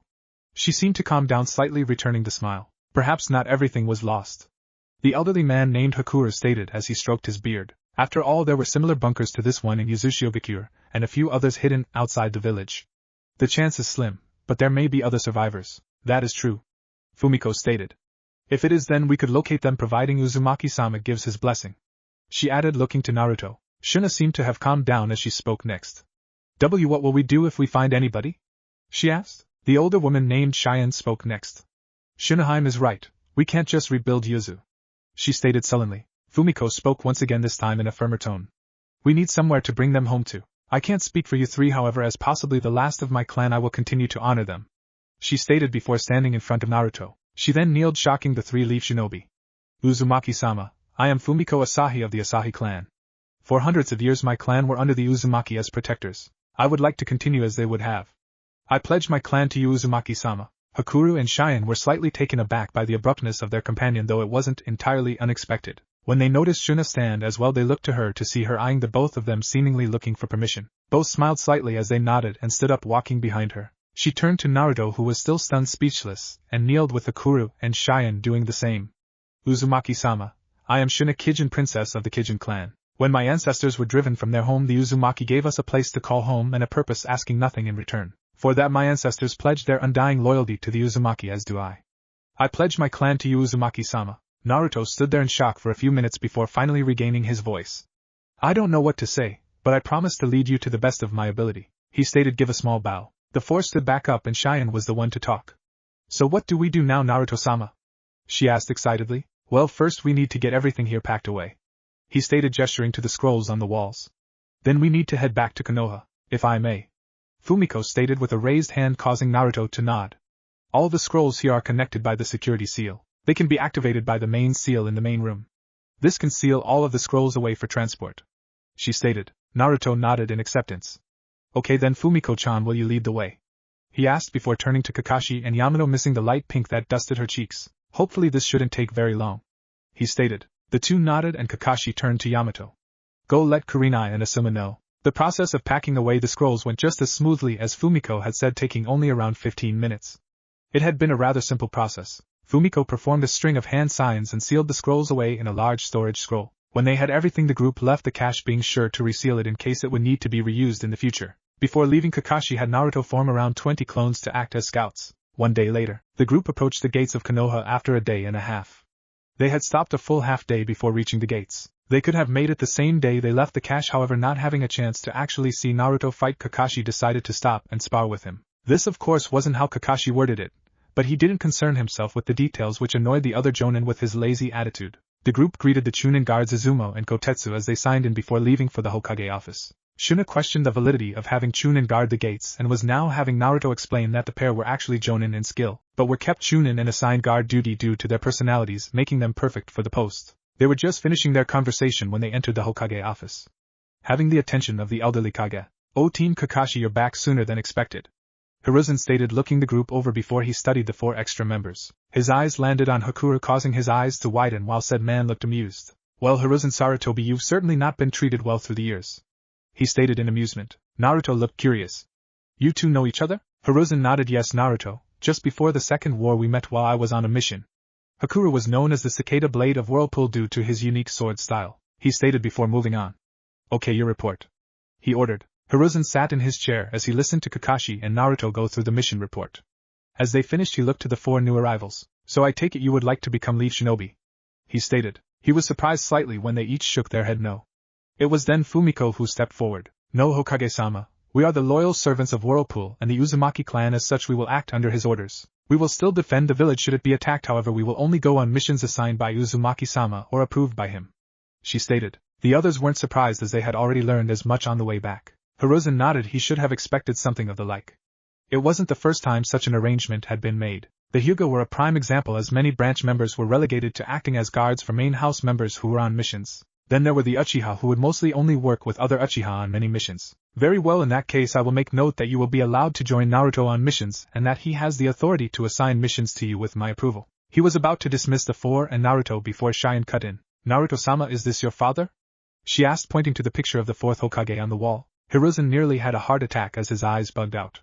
He couldn't believe it. Out of everyone in his entire village, no one besides his Jonin made a single connection besides this woman who blurted it out with a simple question. Naruto froze as he stared at the picture of the man with blonde spiky hair and cerulean blue eyes. The Jonin each took a step back as Naruto began letting out a heavy amount of killing intent. Naruto himself closed his eyes as he took in a deep breath. Several questions had just been answered for him, such as why Jiraiya of the Sannin was his godfather when his mother seemed to always be annoyed when she mentioned him in her writing. Finally Naruto opened his eyes that seemed to have turned icy blue, causing Kakashi and Hiruzen to both barely flinch, as it was the same look Minato had when he was angry. "Cheyenne, Fumiko, Shuna, Hakuru, senpais, and Anbu, please step out a moment. I need to have a word with Hokage-sama." It came out as a question, but everyone could tell it was an order. Normally Jonin and Anbu would laugh off something so disrespectful from a genin, but not a single one could stand that icy stare. Each quickly left, causing Hiruzen to mutter something about protection his ass. He then went through a set of hand signs activating a privacy seal. "I know why you didn't say anything, Hokage-sama, we already covered as much. That however does not diminish my anger towards others such as the civilian council, the villagers, or my supposed godparents," he stated, causing Hiruzen to nod. He knew he had many failures since retaking the hat, and many were how he handled Naruto's various situations. He had tried many times to convince Jiraiya to come look after Naruto or find Tsunade, but his student constantly made excuses. "I know, Naruto, up until now I've made many mistakes and even more excuses," he stated before his eyes hardened. "However, that will no longer happen. I intend to make things right, starting with acting like a proper Hokage." Naruto nodded. "Then that means we will be announcing my full heritage soon. I know you dislike the thought of putting my name out there, but I think my clones have found a way to solve our problem with IWA." Hiruzen looked contemplative before agreeing. "Very well, Naruto, the council meeting was scheduled for tomorrow since you were due to arrive back by then," he stated before undoing the privacy seal. "Now you may go, and I will see you tomorrow. Send in your escort, and my ANBU guard please. Oh, and I would go visit Mikoto and Sim. They were both very unhappy you left without a word to them," Hiruzen stated, the last part in amusement. Naruto felt a cold shiver run down his spine as he thought of the 2 matriarchs angry. It wasn't something he wanted directed at him. He nodded before leaving, taking the 4 newcomers to his compound. The Jonin and Anbu entered the office with Hiruzen glaring at the Anbu. He let out a long sigh before looking at Kakashi. "Report, I want to know what you've learned," he ordered. Kakashi gave a nice smile before he started. Hiruzen Sarutobi sat in his office glancing at the clock on the wall as he did paperwork. His report from Kakashi the day before had been eye-opening to say the least. According to Kakashi and the other Jonin, if Naruto was accurate, his ability to gather intelligence and deduce potential in his allies and enemies was already exponential. Hiruzen of course wasn't surprised by that little bit of knowledge, however. No, the young genin had made his ability to pick apart situations and people known already through his various pranks. If he had actually used lethal tools, then Hiruzen knew Naruto would have been able to do extreme damage to his shinobi forces. That was one reason chasing Naruto down had become an ANBU training exercise, so that new recruits would become sharper and avoid such traps. The bits that did amaze Hiruzen were the reports on Naruto's other skills. Naruto's speed was already known to be at mid to high chunin, but Kakashi had found that when he pushed himself in combat Naruto could reach low jonin speeds. His taijutsu was lacking compared to his other skills at high genin. Naruto surprisingly already knew the tree climbing exercise and had decent chakra control, being able to fight on a vertical surface for over an hour. His Fuinjutsu was at the advanced level 2 stage, and he admitted he would be at beginner level 3 soon. Finally, Naruto's ninjutsu, while limited to only 4 practical jutsu, was at high chunin to low jonin given how proficiently he used them. All in all, Hiruzen could only imagine how far Naruto would go once he started training unimpeded, especially with the Kage Bunshin no Jutsu. There was a sudden knocking at his door that brought him out of his thoughts. Giving the okay to enter, the door opened and Naruto entered with Fumiko behind him. Naruto right on time, and Fumiko-san as well, he stated before his eyes caught the Hittite Fumiko wore around her arm and the katana on her hip. It looked like a standard leaf one, however the swirl which had been adopted after the Uzumaki clan was colored red. Hiruzen had of course known that was the special Hittite worn by Kushina. It wasn't hers exactly, but a symbol of her dual citizenship. He looked to Naruto, noticing he had a similar Hittite on his forehead. You know, Irika might be a little saddened, he stated in amusement. Naruto let a small smile come to his face as he spoke. Not likely, his will always be special. In fact, I have it framed in my office. Hiruzen let out a light laugh. You have an office? Be careful, my boy, paperwork is the bane of all leaders, he stated, grumbling about his own never-ending stack of papers. Naruto laughed before getting his foxy smile. Oh? So I suppose you don't know the secret to beating paperwork? He asked in amusement. Hiruzen's eyes went wide before he was on his knees in front of Naruto. Please, my boy, teach me. Teach me your ways, he begged, causing Naruto, Fumiko, and the hidden Anbu to sweat drop at the supposed professor. 2 words, Gigi. Naruto drawled, milking the situation. Kage Bunshin, he stated, causing the Sandame's eyes to widen. The aged Kage proceeded to make 3 clones and had them start on his stack of paperwork. Naruto, my boy, you have just done what no other Kage than your father could, he stated in happiness. So the meeting, Fumiko coughed, hoping to get the 2 back on track. The 2 looked at her before nodding. Hiruzen sat back in his chair as Naruto took one in front of him. Fumiko was offered the other but declined, insisting on standing just a few feet away from Naruto. Hiruzen cleared his throat before speaking. Right, so you know, Naruto, this meeting will be announcing your heritage to the council and instating you as a clan head. Right, among other things. Naruto trailed off, causing Hiruzen to raise an eyebrow. Seeing the unasked question, Naruto decided to elaborate. By the time he had finished, the evil laughter between the 2 was starting to frighten even the Anbu, though secretly they were looking forward to seeing the looks on the civilian council's faces. It was still an hour before the scheduled meeting when a Chunin entered the Hokage office. Hokage-sama, the council requests your presence and demands Uzumaki, the Chunin stated, slightly shaking. It was painfully obvious he had drawn the short straw. Hiruzen raised an eyebrow before he settled on a scowl.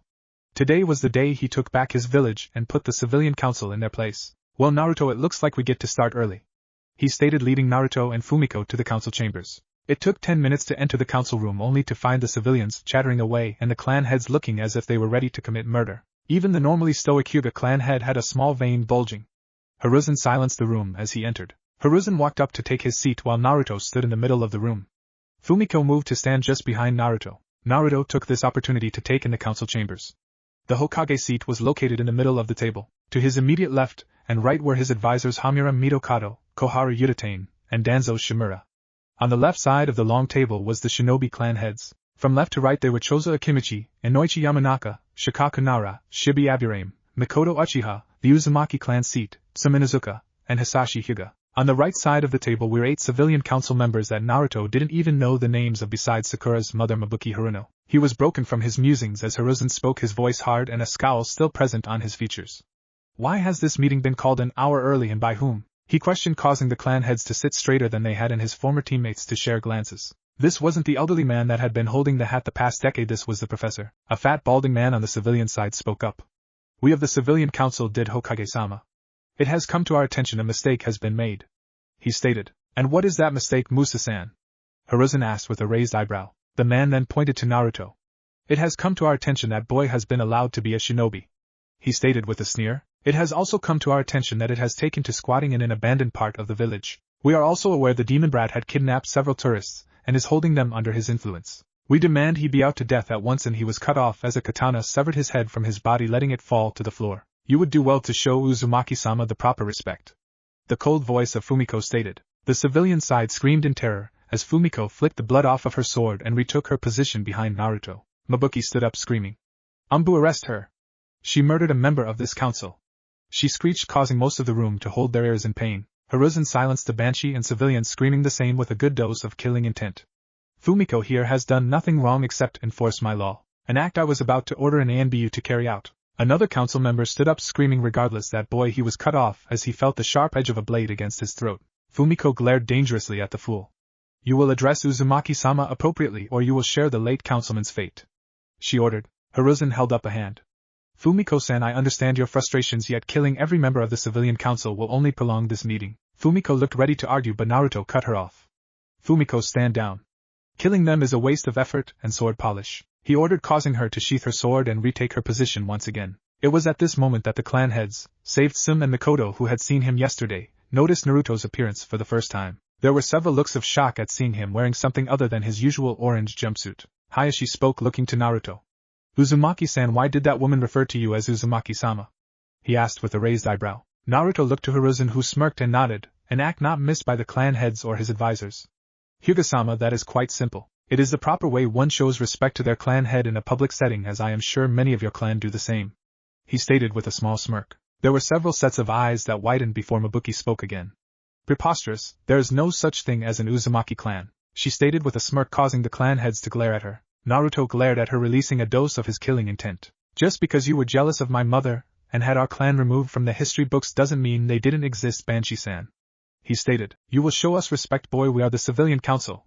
The member from before spoke, his face red with anger at being disrespected. I have no reason to show any of you respect aside from the Hokage and clan heads, Naruto stated neutrally. Regardless, Uzumaki, Koharu started. You have made a baseless claim at being a clan head which is punishable by death, she stated. She absolutely loathed the boy as she had lost her only son in the Kyuubi attack. Hiruzen fixed his old teammate with a glare. Enough, he bellowed, releasing killer intent, causing the civilian council to freeze in fear. The clan heads fared a little better, as they were only sweating slightly. You would do well to remember I am the Hokage and only I can give an order of execution, Koharu, he stated firmly as he eased up on his killer intent. I have DNA results proving Naruto's lineage. As such, he is entitled to take his mother's place on this council. Naruto will also be taking the place of his father, as he is the heir of 2 clans, he stated firmly. The civilians looked ready to argue, but a quick look from Hiruzen shut that down quickly. Sim spoke next while looking at Naruto. Naruto, who was your mother? She asked shakily, which threw Naruto off a little. He had known the woman since he was 7, and she was confident in everything she did. My mother was Kushina Uzumaki Sim-san, he stated. He would have used Sama, but he knew she hated such formalities. He was caught off guard when she shot up angrily, looking at Koharu. You bitch! She screamed and attempted to jump the table but was quickly held back by Chusa. Her Nikin partner Kuramaru was held back by Shikaku's Cage Main no Jutsu. Hiruzen looked genuinely perplexed as he managed to calm her down. Sim-san, what's wrong? Sim calmed down just enough to speak clearly. That bitch told me he died. I was supposed to take him, and if anything happened to Kushina or Tsunade, I was supposed to be his godmother if Tsunade couldn't, she answered, tears visible in her eyes. It was a sight many clan heads had never imagined from the strong woman they knew. Mikoto of course fared little better. She had known who Naruto was for years and looked after the best she could, but to hear he could have had a proper family made her even angrier. Traitorous demon lover, that brat should have never been born from that who. Another civilian fell dead, this time by a kunai directly from Hiruzen himself. He was beyond pissed. No, that was too light to describe his anger. He was prepared to beat his former teammate to death here and now. Umbu, he called, having 2 drop down. Take her to Ibiki and Anko. She is to be treated as a traitor of Orochimaru's caliber. After they have everything from her, she is to be executed for treason, undermining the authority of the Hokage, and contribution to the physical and emotional abuse of a clan heir and daimyo of allied nation. He ordered, causing several pairs of eyes to widen. Those orders had never been given before and were reserved for extreme measures. The ANBU obeyed dutifully as Koharu was dragged from the room, literally kicking and screaming. Hokage-sama, you are aware of what this means? Naruto asked, his anger visible as he tried to comfort the Inuzuka matriarch. It wasn't what he had planned, but it was perfect to start their plan. Hiruzen looked to Naruto and let his hat shadow his eyes. Yes, Uzumaki-dano, our village has harmed you emotionally and physically, as well as broken multiple points of the treaty between Hai no Kuni and Yuzushiogakure, he stated. On the outside he was solemn, but inwardly he was smirking. Mabuki looked ready to throw up as she spoke. Hokage-sama, you can't possibly. Silence! He shouted angrily. Do you have any idea what you fools have done? He asked rhetorically. Naruto is not only the heir of 2 clans but is also the daimyo of Whirlpool, the same village that helped to establish our own. By breaking nearly every point of our treaty with Whirlpool, Naruto may take any and all assets from our village that were given to us by Yuzushiogakure and take it to any village that will take him. This includes the spiral in our flank jackets, Hittite, the barrier that strengthens our walls, and any clan that were sent our way by Whirlpool, he stated, causing everyone's eyes to widen. If Naruto was to take such an action, not only could he leave the village with the strongest bijou, but he could easily cripple the village economy by stripping the village of its symbol and cripple the village defenses by removing their barrier. Uzumaki Dano Hamura began after a tense moment of silence. What can we do to atone for the mistakes committed by fools and bigots? He asked. Hamura had never gone out of his way for the boy, but he certainly didn't despise him. No, if anything, he respected that the boy had managed to maintain his sanity. The clan heads each looked on as Naruto closed his eyes and thought. Sim knew immediately if he left she would take her whole clan with him. Inuzukas were loyal to a fault, and she had failed her best friend. Sure, she had him over for the occasional dinner or to hang out with Kiba and Hana, but if she had known he was Kushina's son, she would have done more. She would have fought harder to adopt him, and would have taken him in as if he were her own flesh and blood. She would make up for it if it took her the rest of her life. Hisashi was having similar thoughts as Sim. He wasn't particularly close to Kushina, but he could hazard a guess as to his father was. He and Minato had been on the same genin team and were close friends. To see his friend's son treated as trash had made him extremely angry. He had never tried to take the boy in, unfortunately, as he was trying to navigate raising his daughters and trying to figure out how to help his nephew. Shikaku, Inoichi, and Choza each looked on in anticipation. They had known the boy for years as he had been a great friend to Shikamaru and Choji, and had dinner with them many times. They knew who he was without a shadow of a doubt, and were prepared to support him. Shibi seemed impassive, but if anyone listened closely they could hear the distinct buzzing of his hive. He had logically been able to deduce the boy's parents, and while he had been friends with Minato, they hadn't been particularly close. Shibi, however, did respect the boy as he was similar to his own clan. He was disliked and avoided because of something he contained that no one understands. Mikoto was watching Naruto intently. She had known of Naruto's real personality the entire time, and could understand most of his thought process. It honestly scared her how he was such a perfect blend of Kushina and Minato. She knew Naruto wouldn't be leaving, but he was playing his hand carefully. Finally Naruto opened his eyes. Well, Hokage-sama, as it was your civilian council that acted against me, it would only be fair they be the ones punished, he stated with an unseen smirk. Danzo, however, noticed the small movement, and was quietly watching. He had originally wanted the boy for his own purposes, however things had changed. He had begun to feel his age and knew he wasn't fit for the title of Hokage. At one time he would have used this opportunity to gain the boy's loyalty, but he was past that. He was quietly watching now, however. He had wanted to train the boy, believing to leave him to the village was a foolish decision. Hiruzen, however, misunderstood his reasoning and prohibited him from doing so. He had watched as the boy was held back. Now, though, it was apparent the boy had played everyone by hiding his abilities. If he was capable of such a thing, then perhaps the village wasn't completely lost. Perhaps the next generation could rise to surpass the previous one. He would need to wait and see, however. He had more pressing concerns at the moment. His man in the Hokage's office had failed to check in for several days, and was presumed to have been caught. Danzo was no fool. He knew what it would look like to Hiruzen, and he needed to move carefully lest he be killed off. He might have dialed back his ambitions, but that didn't mean he was ready to give up entirely. Hiruzen was about to answer when another civilian council member spoke up.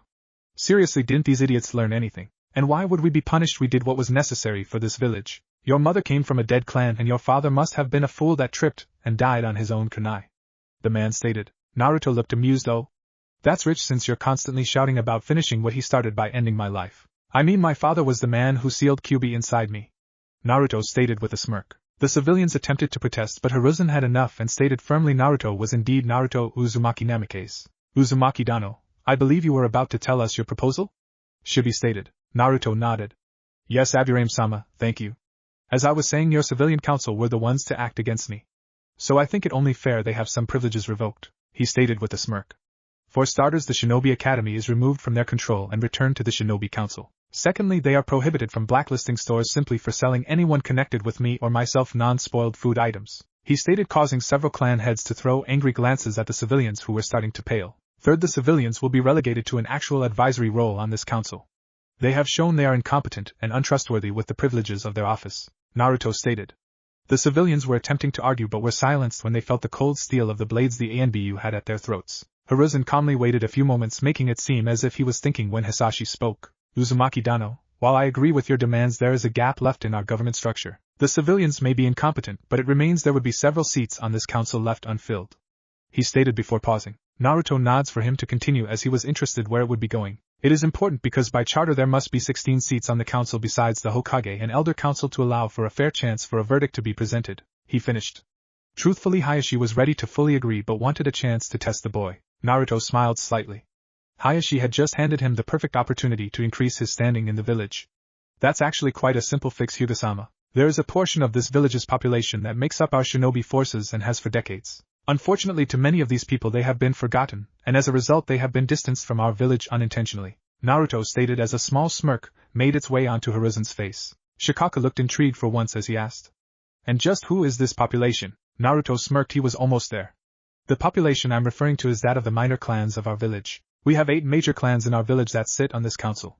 We have just as many minor clans that make up our forces. Their numbers of each may be lower than our major clans, but they are just as important. The Kahaku clan, for example, makes up a major portion of our border patrol as their clan is mostly located outside the village. The Kekkei Genkai of the Onokuma and Kurama are exceptionally dangerous, and could prove more useful if given a more active role in the village. The Izuno clan, while not having a particularly stellar record after the Second Great Shinobi War, just need a reason to do better. I was placed in 2 classes before my last one. In one of those classes I met a member of the Izuno clan. She has great potential in the art of Fuinjutsu with their Nekakaburi relying on it, but her clan had stagnated due to their bad records. Do I need to continue? He explained before asking rhetorically. The clan heads and advisors shared glances with each other. The more they thought over the proposal, the more they had to admit it made an awful lot sense. The minor clans had been neglected for decades, resulting in drastically reduced performance records from many of them. This plan, however, would show them they were acknowledged and hopefully kickstart their development once again. Hiruzen cleared his throat as he addressed the room. I can see much merit in Naruto's proposal. As it deals with a change to the village charter and governmental structure, this will be put to a vote by the Shinobi Council, Elder Council, and myself. Are there any objections or amendments to this proposal before we cast our votes? He asked, Mabuki having enough shot to her feet. You can't be serious. This is an outrage. We should be allowed to vote as well. She raved as everyone covered their ears. She would have continued, but a swift chop to the neck courtesy of Naruto shut her up. Hiruzen motioned for the ANBU to appear. Remove the civilian council at once. I think we've all had enough shouting for once. He ordered. The ANBU complied, guiding the civilian council out. They were prepared to argue but were silently warned against it as the ANBU reached for their blades. They were stopped, however, when Naruto spoke. A moment, Hokage-sama. There is one last thing, and this is a warning to the civilian council. I've been entered into the CRA willingly. The civilians will not in any way, shape, or form try to extort, harm, or ostracize my clan, wives, or future children, he stated before releasing an extreme amount of killing intent towards the civilians. If they are at any time put through what I was, I will hunt you, I will break you, and then I will personally set you down in front of the gates of hell, and even the demons will pity you when I'm done. He stated, his voice cold and emotionless. The civilians had scrambled over each other as they tried to get out of the room quick enough not to soil themselves. When they were gone and the large doors closed again, Naruto relented his killing intent before turning to the rest of the council. A smirking Some spoke with a feral grin. If you need any help, pup, just ask and I'll help you maul them. Naruto returned the grin tenfold. Of course, Some-san. Hiruzen cleared his throat. Now on to the vote. All those in favor? He asked. There was a moment of thought before everyone raised their hands. Good, then the proposal has passed. There will be another meeting in 2 weeks where we will inform the clans that will receive the seats on the council. Now, Naruto, you will be taking your father and mother's seat on this council starting next meeting. As your father's seat was due to his previous station as Hokage, I'm afraid it doesn't actually hold a vote. He stated, causing Naruto to nod in acceptance. Now this meeting is adjourned as team placements are tomorrow. I will be meeting with the Jonin sensei to assign teams. If there are any issues that you wish to address with me, I ask that you do so soon, as this will take up a significant amount of time today, he stated before turning to his advisors. Hamura and Danzo, I wish to speak with the two of you in my office immediately, he ordered. Seeing the Hokage get up to leave, Naruto addressed the clan heads. If the clan heads will wait a few moments, there is something I wish to address with you myself, he requested. The clan heads shared confused looks before nodding and sitting back down. Once Hiruzen had left with his remaining advisors, Naruto turned to the clan heads. Mikoto was the one who addressed Naruto. Naruto-kun, what did you want to discuss with us? She asked, genuinely curious. A few days ago, the day after I learned of my mother, I commissioned a team for an A-ranked mission outside the village. The mission was to recover a cache that my mother had found that contained our clan's collective knowledge and artifacts. We returned yesterday just after noon, and I spent the majority of the day going through what was in the cache, mainly to sort it in my compound library. While doing so, I found several items that were of great interest, he explained. Inoichi raised an eyebrow. What did you find, Naruto? To answer that, I need to explain a little about my clan. You see, we didn't directly get involved in the Great Shinobi Wars, he stated, receiving nods as they knew that much. However, we did go to battlefields as a third party to help the injured that had been left behind or collect items of extreme importance, so they could be returned to their proper owners, he stated, causing many to look shocked at that bit of information. As the Second Great Shinobi War raged on before our downfall, we continued this and many items important to each of your clans, he stated as Fumiko walked beside him and handed him a sealing scroll. Naruto began unsealing an item as he approached Shibi. For the Aburame, we recovered these scrolls that detailed toxins that could be extracted from several kinds of rare insects, as well as where to find them, he stated, handing the scrolls to Shibi. The man looked over the scrolls before adjusting his glasses. Thank you, Naruto-san. These were a great loss to my clan and will be put to good use. Naruto nodded with a small smile before he walked over to Inoichi. For the Yamanaka, these scrolls of herbs and plants that have both medicinal properties and hallucinogenic properties were recovered. He stated, hand the man the scrolls. Like Shibi, Inoichi looked over the scrolls, his eyes widening as he read. Finally, he had a large grin as he looked to Naruto. Thank you, Naruto, these were lost from my clan's personal archives. Naruto returned the grin before replying. No problem, Inoichi-san. He stated before walking over to Tsum. For the Inuzuka, these blueprints and scrolls on clan techniques were found. He stated, handing them to Tsum. As she looked over them, she discovered they were indeed lost techniques from her grandfather. Thanks, pup, having these back means a lot to me, she stated with a feral grin, which Naruto returned. He then approached Shikaku and handed the man a scroll. This is a little different, Shikaku-san. We didn't recover anything from your clan, but we did have a contract with the Nara before the Second Great Shinobi War started to develop special tags that when attached to an opponent's shadow paralyzed them, he stated. Shikaku nodded lazily as he looked over the scroll, seeing it was a blueprint for making the tags. He had been younger, but he definitely remembered his father stating how they would have been useful. Thank you, Naruto-san, but as it was a contract, what did my clan owe the Uzumaki in return? He asked. Naruto waved him off. Nothing, consider us even as an apology for being late, he stated with a foxy grin. The older man gave a small smile before he muttered something about troublesome blondes. Naruto approached Mikoto as he took out 2 scrolls. Yours are also a little different, Mikoto Basin. The first is from Izumi Uchiha, he stated, causing Mikoto's eyes to widen. Izumi was one of the most skilled Uchiha to come out of her clan near the beginning of the Second Great Shinobi War. As she read over the scroll, it detailed a heavily modified and improved variation of the Uchiha Interceptor Fist Taijutsu style. The second was actually from around the time Madara Uchiha defected. It was held because the clan head at the time was afraid it would be destroyed, he stated, handing the scroll to Mikoto. When she opened it, she was amazed. It detailed a variety of right-un jutsu that she hadn't heard of before. She silently agreed that it most likely would have been destroyed, as most Uchiha had been too prideful to use anything other than Katan jutsu. Naruto, I really don't know what to say. This is incredible, she stated in gratitude.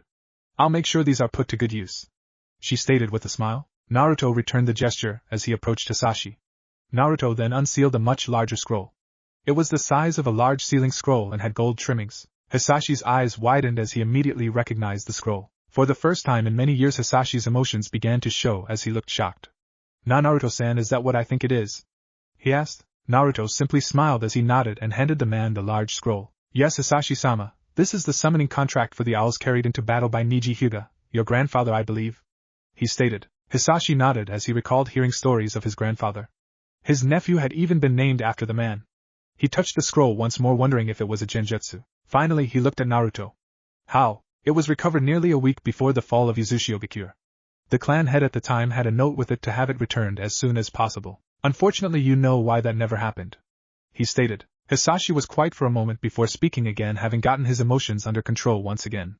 Naruto-san, I truly cannot thank you enough. You have returned an important piece of history to not only me but to my clan as well.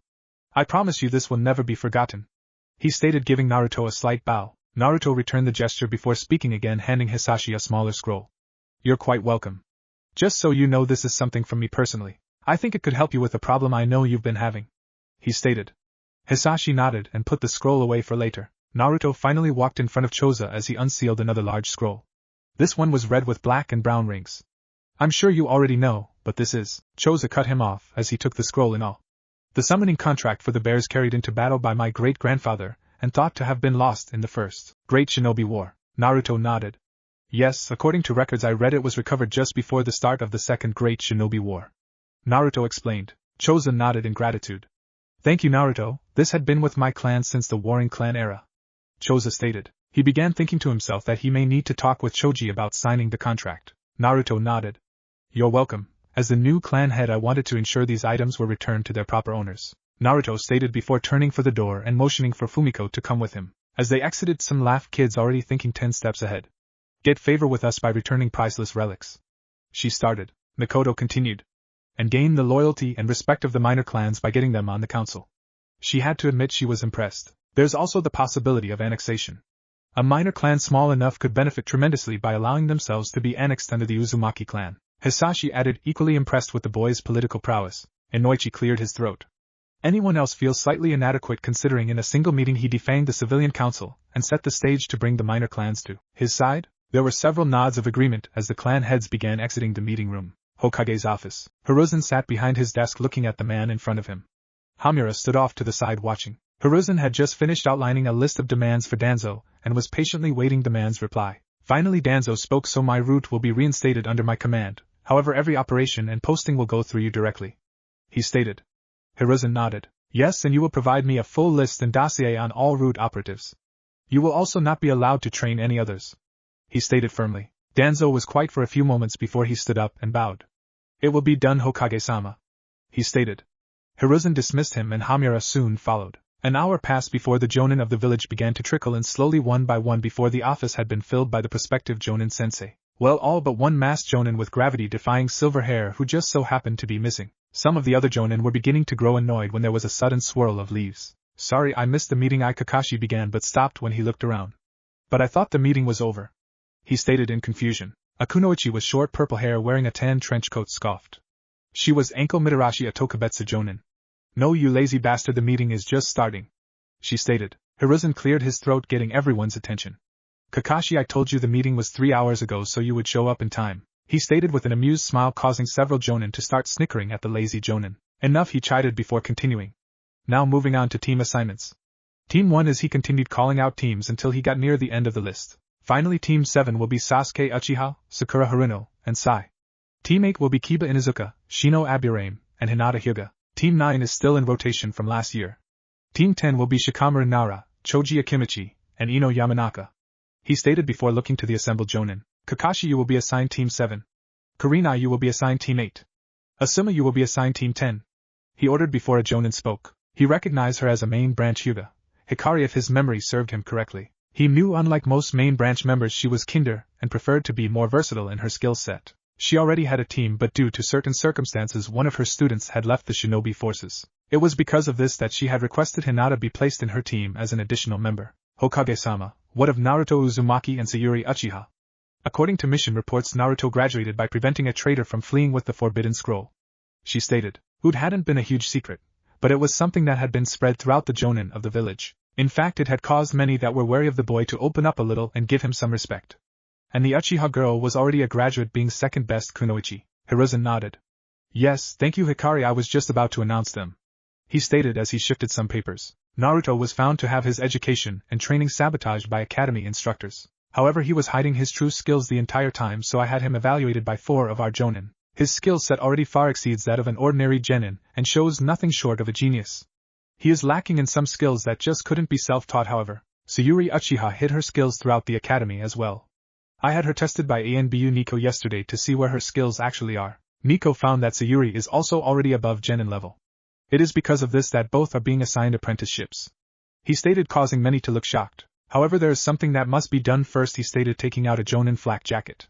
Anko, this is long overdue. He stated, throwing her the jacket. She looked shocked as she tried to speak. Thank you Hokage-sama. But won't the civilian? She was cut off with a cackle of glee from Hiruzen. As of an hour ago, the civilian council has been reduced to nothing more than an advisory council. I have the authority to promote and demote as I see fit, and I'll be damned if it waited one more day. He told her. She nodded and quickly put the jacket on. Hiruzen gave her a small smile before he continued on. Now Naruto Uzumaki is being placed under Yamato, who will be in charge of his overall development. Sayuri Uchiha is being placed under Anko Mitarashi, who will be in charge of her overall development. The two will form Team 11 and will rotate assisting the other genin teams on missions. I am also officially revoking their status as genin, he stated, causing many to begin to argue. Though Hiruzen quickly held up a hand to stop them. Both have shown skills far beyond ordinary genin. For this reason I am promoting the both of them to elite genin. With this rank they will be temporarily promoted to the rank of chunin when on missions with other genin, he stated, causing many in the office to look shocked, though they nodded in acceptance. Good, that concludes this meeting. Now everyone who was assigned a team be here tomorrow. Kakashi, if you're late I promise I will demote you to genin, and have you chasing Tora until you're my age, he stated seriously, causing Kakashi to pale slightly, and the other jonin to chuckle. Hiruzen turned his chair around to look over the village. Things would be interesting in the coming weeks. Naruto walked down the street of Konoha with Fumiko beside him. Every now and then he would get a dirty look from one of the passerby, but he paid it no mind. The council meeting had gone better than he could have hoped, and he wouldn't let his good spirits be ruined so easily. In fact, he was leading Fumiko to one of his favorite places in the village to celebrate. That place being none other than Ichiraku Ramen. The small ramen stand run by the father and daughter pair had been one of the few places that let him eat without overcharging him or giving him poisoned food when he was younger. Even with his mask, Naruto couldn't bring himself to stay away for too long. It didn't help the daughter of the owner Ayam had taken to him pretty quickly, and would get worried if he stayed away for too long. Uzumaki-sama, where are we going? Fumiko finally asked. It wasn't that she didn't enjoy his company, but her curiosity had finally gotten the better of her. Naruto gave the young woman a warm smile as he spoke. Somewhere I've been treated like family since I can remember. Not to mention the best ramen stand in the entire village, he stated happily. Fumiko let a small smile grace her as she listened to Naruto speak of the father and daughter that ran the ramen stand. Naruto had told her and the others bits of the way the village had treated him throughout his life, and it sickened her deeply. Shuna had broken down crying in his arms at how terrible it had been, whilst Cheyenne nearly tried to go on a rampage. Herself and Hakuru had been more controlled as they were used to keeping their emotions in check. Yet that didn't mean they didn't have the urge to lessen the village population slightly. With that in mind, it made her happy to know Naruto had people that looked out for him. They sound like lovely people, Uzumaki-sama, she stated with her own small smile. You know you can just call me Naruto when we're not in a formal meeting. He deadpanned. It had been one of the only things he couldn't get the 4 members of his clan to drop. He had managed to stop the formal bowing and many of the other formalities that they had no reason to do while in the compound. So you have told me, Uzumaki-sama, she stated still with her small smile. You're enjoying this, aren't you? He asked. I'm sure I have no idea what you mean, Uzumaki-sama, she stated, though Naruto could swear he could hear a bit of amusement in her voice. He let out a sigh, deciding to drop it for now. The pair soon rounded the last corner, letting the ramen stand come into view. As they came closer and closer, Naruto couldn't help but suddenly feel as if he had forgotten something incredibly important, as a cold chill ran up his spine. It was at this point they were close enough to see a young woman slightly younger than Naruto standing outside the ramen stand looking around impatiently. She had raven black hair tied into a single ponytail that came down to her mid-back with her hitite worn around her forehead. She wore a purple turtleneck sweater and skirt combination with mesh under armor visible on her forearms. She wore black kunoichi shorts under the skirt, and had black leggings that came up to her mid-thigh complete with black shinobi sandals. It was at this point Naruto paled, realizing this was his best friend Sayuri Uchiha. She had been out yesterday when he had stopped by to see Mikoto, who had mentioned Sayuri was worried. Now Naruto realized he had forgotten to go find her, as he was more worried about avoiding the wrath of a worriedsome. He was about to turn and run when she seemed to notice him. Naruto Uzumaki, don't you dare run! She yelled as she made her way to him, an angry scowl on her face. Fumiko simply stood back and observed, having already deduced who this girl was. She decided to simply watch. Naruto turned around and opened his mouth to say something when Sayuri socked him across the face. That's for disappearing on me without so much as a word, she yelled before pulling him into a hug. And this is for at least coming back okay, she whispered. To someone that didn't know the two's relationship, this would have seemed a tad excessive. However, on Naruto's birthday the year after the Uchiha massacre, Sayuri had found him after he had been beaten to near death. Ever since that day she had decided to do whatever she could to protect her friend. So for him to go missing for a couple days with no warning had left her panicking and a complete mess. When she voiced her concerns to her mother, Mikoto agreed near instantly to speak with the Hokage, as she had started to worry as well. When her mother returned, she was relieved to hear Naruto was okay, but livid he didn't have the forethought to say anything. As she let him go, Naruto was rubbing his jaw. Damn it, Sayuri-chan, did you have to hit me so hard? He complained. Be glad that's all I did. I was worried sick about you, and then Kasen finds out from the sanding you went on some mission without saying anything, she stated with crossed arms. Naruto had the decency to look sheepish. Sorry, it was a sort of last-minute thing, he stated before noticing Sayuri staring at Fumiko. Oh right, Sayuri-chan, this is Fumiko-chan. Fumiko-chan, this is Sayuri-chan. Sayuri gave a small nod as she spoke. A pleasure. How do you know Naruto-kun? She asked. She didn't like how this woman was standing so close to Naruto. Fumiko seemed amused as she shifted closer to Naruto. I am Uzumaki-sama's bodyguard and a member of his clan, she stated, causing Sayuri to look between the two confused. Seeing he had many things to answer, Naruto spoke. Let's go in and I'll explain, he stated. Sayuri nodded and led the two into Ichiraku's. Once they stepped inside, the man behind the counter turned to see his newest customers. Naruto, welcome back. We were starting to worry we would go out of business without you, Tochi said with a broad grin. Naruto returned the gesture as he took a seat with Fumiko and Sayuri on either side of him. Hey Aji-san, sorry I had a mission that was urgent, Naruto stated. Tochi's eyes caught sight of the special hitite Naruto wore. About damn time someone told you, he stated, causing Naruto's eyes to widen. You knew? He asked in disbelief. Tochi laughed. Kushina was my best customer. I think ramen addiction is another Uzumaki bloodline, he joked, causing Naruto to laugh. Suddenly a feminine voice came from the back. Tusan, what's I am, began when she saw Naruto. Naruto-kun, she shouted, pulling his head into her chest as she hugged him. Where have you been?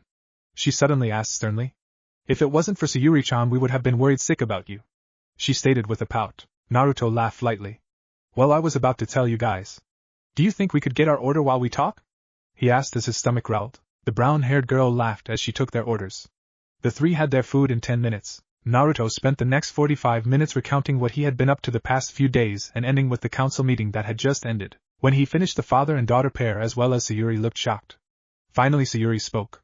"Wow, that's awesome, Naruto-kun," she stated, happy for her friend. "I'll say, I'm glad someone finally put those idiots on the civilian council in their place," Tochi stated. It happened more than once that they had tried to mess with his business because he was kind towards Naruto. He was lucky the Hokage had put a stop to it quickly. Naruto snorted. "They'll try something else eventually. They're not exactly that bright," Naruto stated the last bit in amusement, causing Tochi to laugh. "But did you have to submit to the CRA?" I asked with a frown. Naruto nodded as Sayuri also frowned. "Yep, they would have placed me into it regardless. By volunteering I can stop them from arranging marriages that I wouldn't agree to. I absolutely refuse to be placed into a loveless marriage," Naruto stated adamantly. The two girls had to admit they couldn't fault his reasoning. Then adopted a teasing smirk. "Oh, and do you have anyone in mind for becoming your wives, Naruto-kun?" she asked with a sultry tone, causing Naruto's face to redden. Sayuri blushed but wanted to get in on it too. "Yeah, Naruto-kun, your first wife must be someone special after all," she asked, causing his blush to deepen. He tried to speak but couldn't. There was then a thud as money for the meal had been placed on the counter by Fumiko, who with her own blush stood up. "Well, thank you for the meal, Ichiraku-san. We must be returning to the compound." "A pleasure meeting you, Sayuri-san, Ayam-san," she stated with a small nod to the two before pulling Naruto with her out of the stand. The two girls pouted at having their fun ruined. Sayuri soon stood up as well. "Well, I should be getting home too. Thanks for the meal," she stated with a small bow before leaving with a wave goodbye. Tochi turned to his daughter, who was still pouting. "So Naruto, huh?" he asked in amusement, causing the girl to blush. "Well, I approve, just don't go giving me grandkids too soon." Ayam turned on her father, her face now fully red.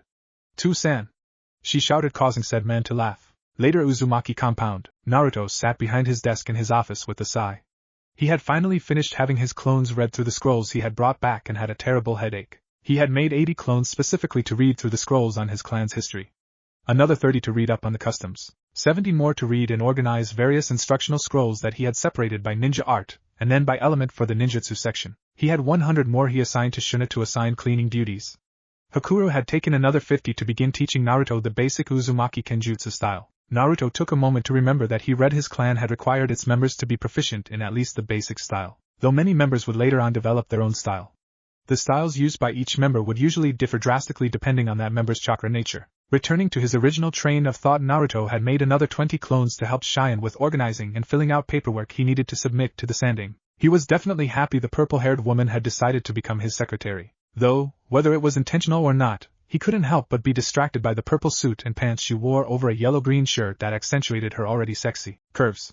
It certainly didn't help she also didn't button several of the top buttons of the suit, which showed a generous portion of her cleavage. 15 more clones had been assigned to help Fumiko look through and take inventory of all ninja tools and weapons in the compound.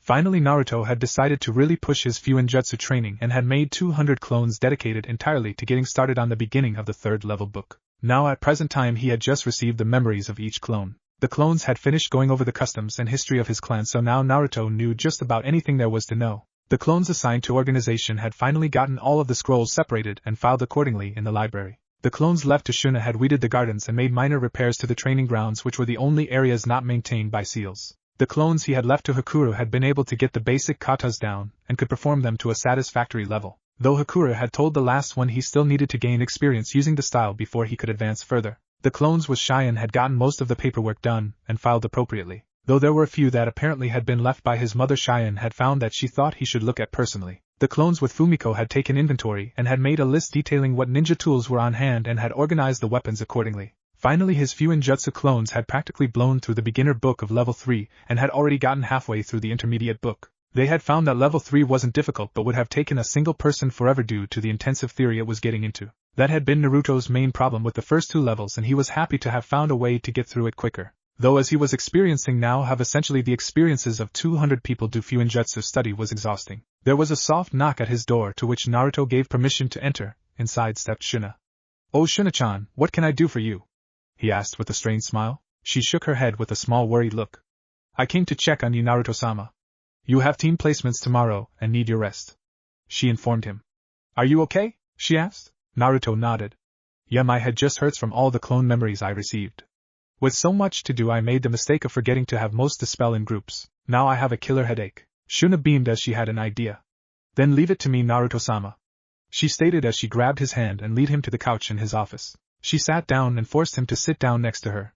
He was about to ask what she was doing when he found he was now laying down face up looking at a smiling Shuna. Shuna, what are? Now Naruto-sama, just relax and leave everything to me, she stated as she began to stroke his hair. Naruto decided to just go with it. He soon found his headache was lessening as he was enjoying the feeling of Shuna's fingers run through his hair. Thank you, Shunaheim, he told her. If his eyes were still open he would have taken note she had a small blush. You're very welcome, Naruto-sama. The two stayed like that for over an hour before Naruto decided to go to bed, much to Shuna's displeasure. Next morning, academy. Naruto walked down the hall of the academy for what would probably be the last time in the foreseeable future. He had decided to get there early enough to enjoy at least a few minutes with his friends before they would be separated into teams. He had told Fumiko to stay home today as he didn't want to spend forever answering everyone's questions. As he entered the room he noticed he was the first there. He decided to take a seat at the back of the room near the window. As time began ticking by, more and more students entered the room, some giving Naruto curious looks. Eventually his friends entered the room. First were Choji and Shikamaru, who entered together. The two sat down in the row to Naruto's right. Choji was the one to speak first. Hey Naruto! So you did pass, he stated, smiling happily. Troublesome, of course he passed, Choji. Naruto is easily the best in the class, Shikaka stated. He had known for years Naruto was smarter and more skilled than he let on, though how no one noticed was beyond him since the blonde could easily prank and evade ANBU for several hours. Naruto nodded. Shikamaru, everything is troublesome to you, and yes, I did pass, he stated before noticing another familiar chakra signature. Good morning, Shino. To you as well, Naruto-san, the young Aburame stated. He and Naruto had developed somewhat of an unspoken friendship. It had started one day when Naruto had kept some kids from killing a few beetles, and ever since Shino had started hanging out with Naruto and the others. Yo guys! Shouted Kiba, who just walked in. He took a look at Naruto for a minute before grinning. Finally getting serious, Naruto? Naruto returned the grin. Damn right I am, now that I don't have to hold back anymore. Finally the last two to enter were Sayuri and Hinata. The two had made friends with each other rather quickly, and Sayuri had managed to help Hinata come out of her shell, somewhat. The two sat down in front of Naruto. Morning, Sayuri-chan and Hinata-chan, he greeted. Morning, Naruto-kun, Sayuri greeted with a smile. Hinata poked her fingers together as she spoke with a blush. Good and morning, and Naruto-kun, she stuttered. She had to look away as she was nearly mesmerized by his smile. It didn't help she had been on cloud nine since last night. Her father had returned from a scheduled council meeting with a smile, something she never saw from him. An hour later he had called her into his office and had made her channel chakra into a small piece of paper. When it had become soaked from water he explained it was chakra paper and was to test her elemental affinity. He then proceeded to apologize for all the years he had berated her for her poor performance with the Juken. He explained it wasn't usable by someone with a water affinity due to their natural flexibility. He promised to look through the clan's archives for a form of Juken that would suit her, though he admitted he wasn't sure such a thing existed. The biggest surprise, however, came from when she was about to leave. He simply stated his approval for her to pursue Naruto. He didn't provide any explanation, but that might have been because she fainted. The group began talking amongst themselves as Sasuke entered, taking a seat at the front row. Another 15 minutes passed before a large rumbling was felt throughout the room, only for the door to be thrown open with Sasuke's number 1 and 2 fangirls fighting. I was here first, I know, pig. No, I was forehead. The two continued shouting insults at each other as they entered the room and began arguing he would sit next to Sasuke. Finally Naruto reached his breaking point. For the love of Kami, shut the fuck up, he roared, causing everyone to immediately shut up and look at him. If you two idiots didn't notice, both seats beside the emo prince are open, he informed the two. It took a moment for it to register the two had just been told off when Sakura spoke up. Naruto, what are you doing here? This is only for graduates, she stated smugly. Naruto rolled his eyes. Wow, and you're supposed to be our top kunoichi? Look at the forehead, Banshee, he told her in a bored tone. Sakura was seeing red at being talked down to by him. Naruto, she screamed as she reared her fist back to try and hit him on the head. She was surprised, however, when instead of feeling her fist connect, her fist was grabbed and she was flung into the wall at the front of the classroom. She slid down the wall, letting out a groan. Ino turned on Naruto quickly. Naruto, that was uncalled for, she yelled. Naruto looked bored. No, it was self-defense, and as hard as she was going to punch me, she's lucky that's all I did. If she tries it again, I'll press charges for her assaulting a clan head, he told her, his tone becoming sharp. Ino flinched slightly. She had been told by her father last night Naruto was not just from a clan but was the head of his clan. Sasuke scoffed. Like a dope, like you could be a clan head when an Uchiha like myself isn't. Naruto rolled his eyes. And Bruder decides to act like a Kage once again. Who owes me 5 ryo? He asked sarcastically. And for your information, you aren't a clan head for 3 reasons. 1. Your mother is the head of your clan. 2. Even if she wasn't, you can't become a clan head until you become Jonin. And 3rd, he trailed off looking at Sayuri, who shook her head no with a smirk. 3. You're an egotistical piece of shit that's unfit to be a shinobi, much less a clan head. How dare you! I am an Uchiha. An elite. I demand respect as your better. Sasuke shouted. Naruto snorted. You're about as elite as a fly passing gas. As for respect, that's earned like how your sister and mother have my respect. You, however, are as low on my list of people I respect as the shit and the Inuzuka kennels. No, on second thought I apologize, he stated, causing Sasuke to look smug. That was when Naruto turned to Kiba. To you, Kiba, I respect the shit and the kennels more than him, Naruto stated, causing Kiba to finally let out the laughter he had been holding in. Sasuke was seeing red and was about to attack Naruto when Iruka entered the room. Everyone sit down and shut up, he shouted using his demon head jutsu. He then took a look around before his eyes landed on Sakura, who was just getting up from the wall. What happened to Sakura? He asked with a raised eyebrow. She attempted to assault me and I defend myself, Naruto stated. Sakura looked smug, thinking Naruto would get in trouble. Her hopes were quickly dashed, however, when Iruka spoke again. Would you like to press charges? He asked seriously. Naruto shook his head. Not this time. If she does it again, however, it will be a different story, he replied. What? Iruka-sensei, she tried but was cut off by Iruka. Sakura, you are a shinobi now, not a child. The moment you put that Hittite on, you became an adult. I suggest you start acting like it, Iruka scolded before looking back at his clipboard signify he was done with Sakura. The pinkette glared at Naruto before she smirked. She walked up to where he and his friends were sitting. You know, Naruto, just because you're wearing new clothes doesn't mean you're cool. If you stop trying to be cool like Sasuke-kun, I might actually give you one of those dates you're always asking for, she said.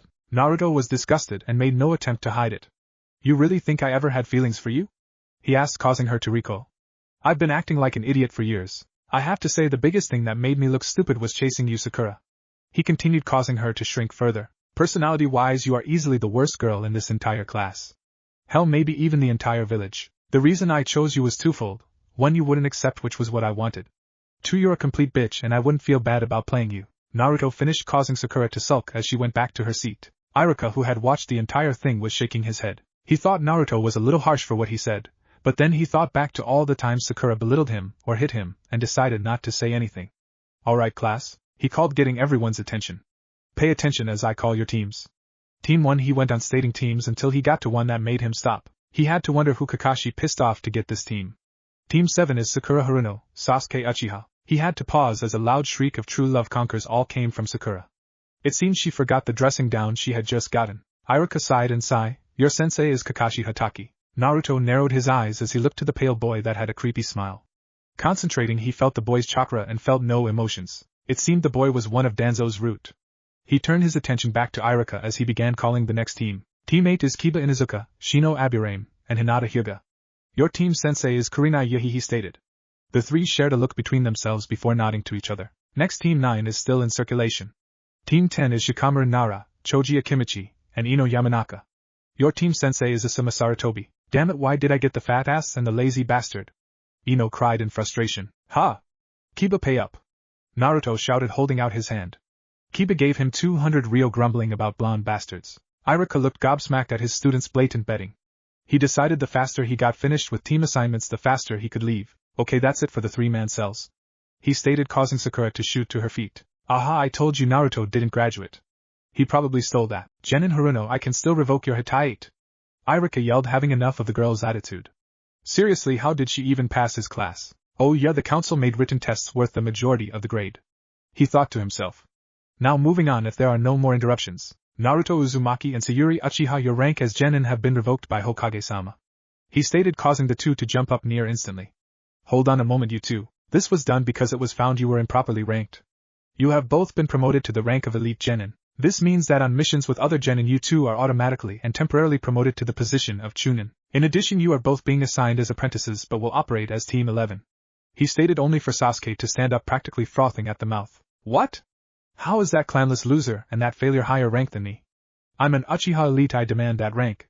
And I demand that Dobe be punished for insulting me, he shouted, causing Sakura to swoon over how cool he was. Sit down, Sasuke, Sayuri stated calmly.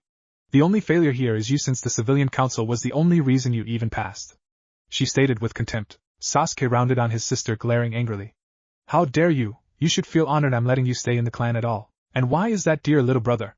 She asked. You have no authority in the clan, period, she stated with a smirk. Sasuke tried to charge at his sister but found several kunai pointing at vital areas of his body. He turned to see several Narutos standing around him. Sit your ass down, Uchiha, before I decide to do her a favor and remove you from your clan permanently. Naruto threatened. Sasuke wisely sat down, though he was still fuming. It was half an hour later when the Jonin had started picking up their genin. Eventually only teams 11 and 7 were left. I wonder who our senseis will be. Sayuri stated as she and Naruto were playing cards. Not sure. Naruto replied as he showed his hand full house. Sayuri threw her hand down. Damn it, I swear I'm never actually betting against you, she stated. Naruto smiled. What can I say, I'm just that lucky. So do you think our two sensei would like to play a hand? He asked. Sayuri smirked. Don't know, I imagine they're tired of hiding outside that window though, she replied. It was shortly followed by a purple blur. Hello, Gakis. A woman wearing a trench coat shouted with a snake-like grin. She was shortly joined by a man Naruto recognized as Yamato. Hello again, Naruto-san, he stated. The woman looked to the two in front of her. Alright, you two meet us on the roof in 5 minutes, she stated before disappearing in a shunshin followed by Yamato. The two genin shared a glance before they hopped out the window and walked up the side of the building. Arriving on the roof, they joined their sensei, who were surprised to see the two genin walking up the side of the building. The woman laughed. Well, at least you two already have tree walking down, she stated. Alright, you two, first up is introductions. State your names, likes, dislikes, hobbies, and your dreams, she stated. Yamato nodded. I'll go first. My name is Yamato. I like walnuts and reading about architecture. I dislike oily foods and traders. My favorite hobby is reading about architecture. As for dreams, my dream is to fight and defeat someone I respect. He finished. The woman nodded before speaking. My name is Anko Mitarashi. I like dango and my friends. I dislike traders and rapists.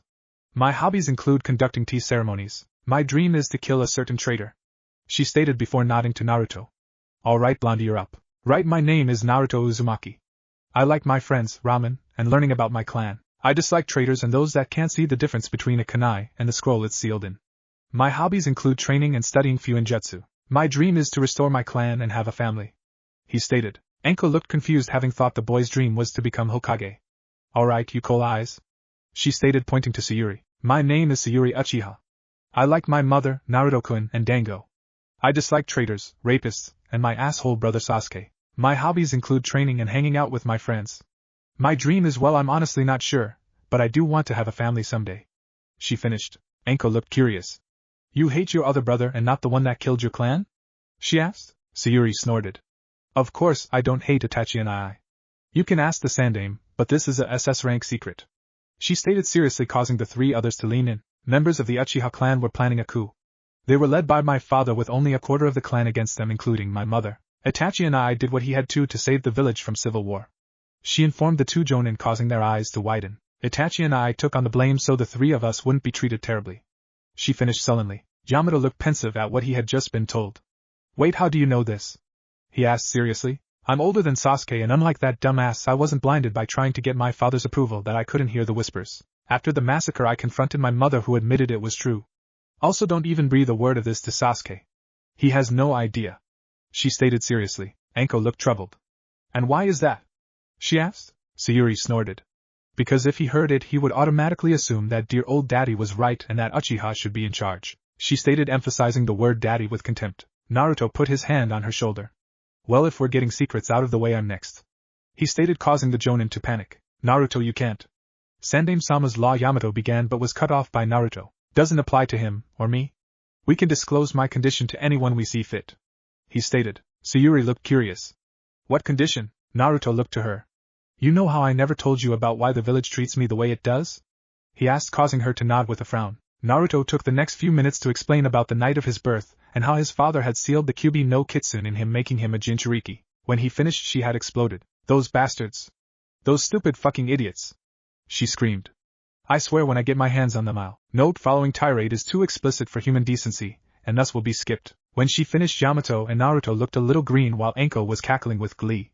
Gaki, consider me your second pair of hands, she stated. Sayuri nodded before pulling Naruto into a hug as tears started to form. They will never hurt you again, she stated resolutely, causing the jonin to smile. Naruto hugged back before they released each other a few moments later. Anko had a smile as she spoke. Well, usually now we would have some kind of test to evaluate your teamwork, but considering what just happened, I think we're good, she stated. Yamato nodded, agreeing with her. Alright, meet us at Training Ground 11 tomorrow at 7 sharp, he ordered. Oh, why not my training ground? Anko pouted. I am not taking genin into the forest of death, regardless of how skilled they are, straight out of the academy. Yamato deadpanned before the two disappeared into a swirl of leaves. Naruto took a moment before speaking. So want to get some lunch? He asked his teammate. Sayuri shrugged. Sure, but no ramen, she stated with a smirk. Ah, fine, he whined with a pout. Naruto and Sayuri stood in training ground 11 waiting for their sensei to arrive. It was 5 minutes before 7 and both were talking animatedly. They stopped when Anko and Yamato entered the training grounds. Good, you're both here early, he stated with a nod of approval. Since we won't be conducting a genin test, Anko and I have decided to begin training, he stated as he took out a piece of paper. Anko spoke next. This Gaki's is your training schedule for the next week until we start missions, she stated. Yamato handed the schedule to Naruto, who started reading with Sayuri looking over his shoulder. 7 a.m. to 7:30 a.m. endurance training. 7:30 a.m. to 8:30 a.m. chakra control exercises. 8:30 a.m. to 9 a.m. break. 9 a.m. to 11 a.m. taijutsu practice. 11 a.m. to 12 p.m. teamwork exercises. 12 p.m. to 1 p.m. lunch. 1 p.m. to 4 p.m. individual training. 4 p.m. to 6 p.m. sparring. He finished before the two looked to their sensei. This will be your schedule starting tomorrow and until 1 week from now. For today, however, we will be ending training around noon as Anko and I have a meeting to attend, Yamato stated before looking to Anko. His students followed suit, though they quickly wished they didn't. Anko had an evil smirk as she twirled a kunai. What are you waiting for? Start running, she shouted before she began launching kunai, shuriken, and snakes at the two. The two took off running as Anko gave chase. Yamato sighed, shaking his head, wondering what he did to deserve being paired with one of the craziest jonin in the village. Half an hour later, Sayuri and Naruto were panting as Anko stood in front of them with Yamato. She had chased the two throughout the training ground and its surrounding forest. 10 minutes into the chase, they had tried fighting back, which proved a mistake as Anko took it up a notch and summoned one of her larger snakes to pursue them. The end result, they had been beaten into the ground twice over. Even Naruto with his Uzumaki stamina was winded from the effortless beatdown the snake mistress gave them. Well, Gakis, don't worry, there'll be plenty of time for improvement, she stated with a sadistic smirk. Yamato coughed into his hand. Well, just for today we'll be just showing you both the next chakra control exercise, he stated as he walked over to the small pond in their training ground. He then stepped onto the water. However, instead of falling into the water, he was now standing on top of it. He looked back to his students, expecting them to be at least impressed. However, they were instead nodding in recognition. Right, the water walking exercise, Naruto stated with a nod. So I'm guessing we have to change the flow of chakra with the water since it shifts, Sayuri asked with a raised eyebrow. Naruto nodded to what his teammate was saying. Probably, this is definitely going to be more difficult than tree walking, he stated, receiving a nod from Sayuri. Anko was trying to hold in her laughter as Yamato looked sullen. Yep, got it in one, you two. We won't start on that until tomorrow, though. This was just to give you an idea of what you would be doing. Well, what are we doing instead, sensei? Sayuri asked. Yamato took 2 pieces of paper from a pouch in his vest. Today we find out your chakra natures, he stated, handing 1 piece to each of them. What I just handed you both is called chakra paper.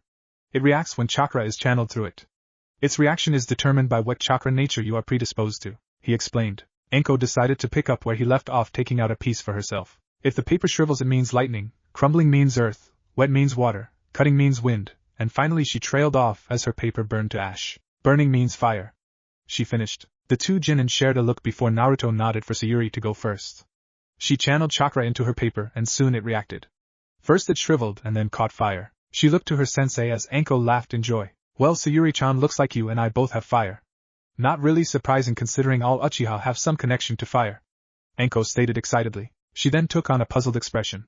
Though I can't do much to help with your lightning affinity, I can ask someone I know to write down the beginning exercises for lightning manipulation though, she stated. Sayuri looked excited as she nodded to her sensei.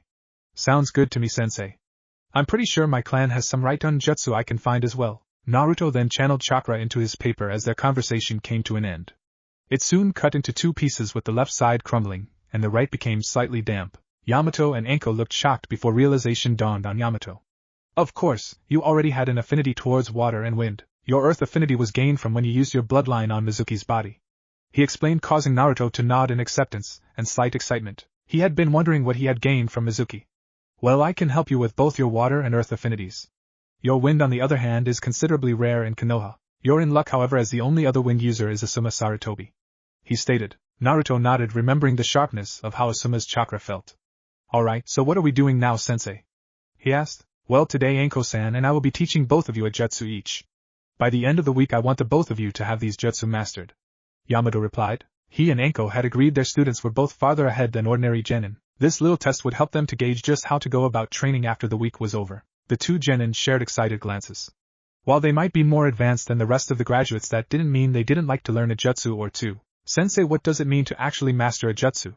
I can use a few of my katan jutsu pretty well, but I don't think they're actually mastered. Sayuri asked. Enko nodded with a grin. Mastering a jutsu means that you can use it effectively with less hand seals than usual. When applicable, it can also mean that you can use the jutsu with less chakra consumption. Take the katan, Gokakyu no Jutsu for example. With enough mastery over the jutsu, it can be performed with a single hand seal and double the output. She explained. Yamato nodded before continuing her explanation.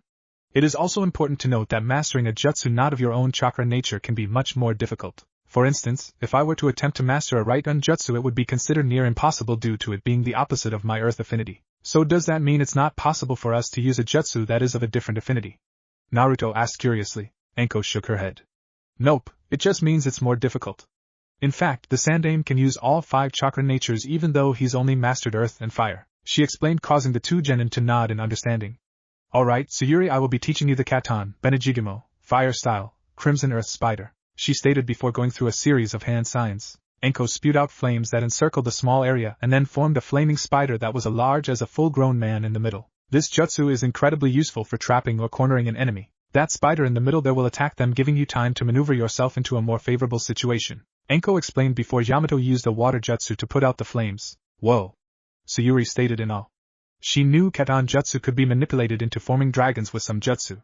This, however, was something even better in her opinion. Yamato stepped up next and silently went through a string of about 50 hand signs ending on the bird sign. A large dragon made of water formed from the pond and stayed there for a few moments before dispersing. That is the Suiton, Suryudan no Jutsu, water style, water dragon jutsu, he stated as he turned to look at Naruto. As you can see, it requires a significant amount of time and hand signs to form. By mastering this jutsu, you should be able to form it much quicker. I also chose this jutsu because while it is a B-rank jutsu, you are, for lack of an official term, a jutsu sponge due to your immense chakra reserves, he stated, causing Naruto to nod in agreement. Enko clapped loudly, drawing the attention to her. Now, until Yamato and I need to leave for our meeting, we will be going over these new jutsu, she stated. Several hours later. It was several hours later that Enko and Yamato found themselves waiting inside the Hokage's office with the other Jonin sensei, barring a certain scarecrow, of course. The two were quietly discussing the progress of their genin. They were pleasantly surprised to find both genin had broken the jutsu down into steps rather than attempt them haphazardly. All conversation in the room ceased, however, when Kakashi appeared in a regular shunshin. A few Jonin stepped away from him, however, when he looked noticeably irritated. Seeing everyone accounted for, Hiruzen spoke. Now that everyone is finally here, we can begin.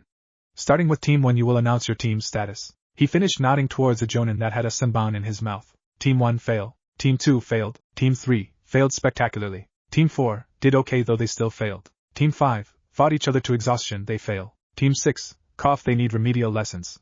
I recommend cough they be placed in reserves. Kakashi sighed tiredly. Team 7 passed, though just barely, he stated. Hiruzen held up a hand to stop Kurenai from speaking next. A moment, Kurenai-san. I would like for Kakashi-kun to elaborate. Yes, Hokage-sama, I issued the standard bell test as usual.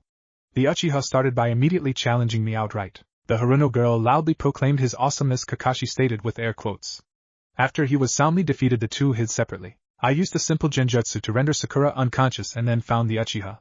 I used the Doton, Shinjuzanshu no Jutsu on him and retreated to observe. Sai, who had used a unique jutsu to locate his teammates, released Sakura from the genjutsu, causing her to scold him for trying to be cooler than her Sasuke-kun. She fainted 3 minutes later when she found him still sticking out of the ground. He sighed, pinching the bridge of his nose. Hokage-sama, the only reason I passed them is because Sai came up with a plan to trick his teammates into working together. It would be incredibly unfair to fail him along with the other two. While difficult, I'm sure I can break Sakura of her fangirl phase. If required, I'll use genjutsu to do it. Sasuke, I'm not sure how to deal with him yet. He's exactly as Naruto described, which worries me.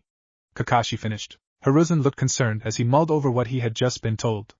Kakashi, I'll accept your decision to pass Team 7. However, I'll be placing them on a probationary period pending further reports, he stated seriously, causing Kakashi to nod. Seeing the masked Jonin understood, Hiruzen motioned for Kurenai to resume. Team 8 passed.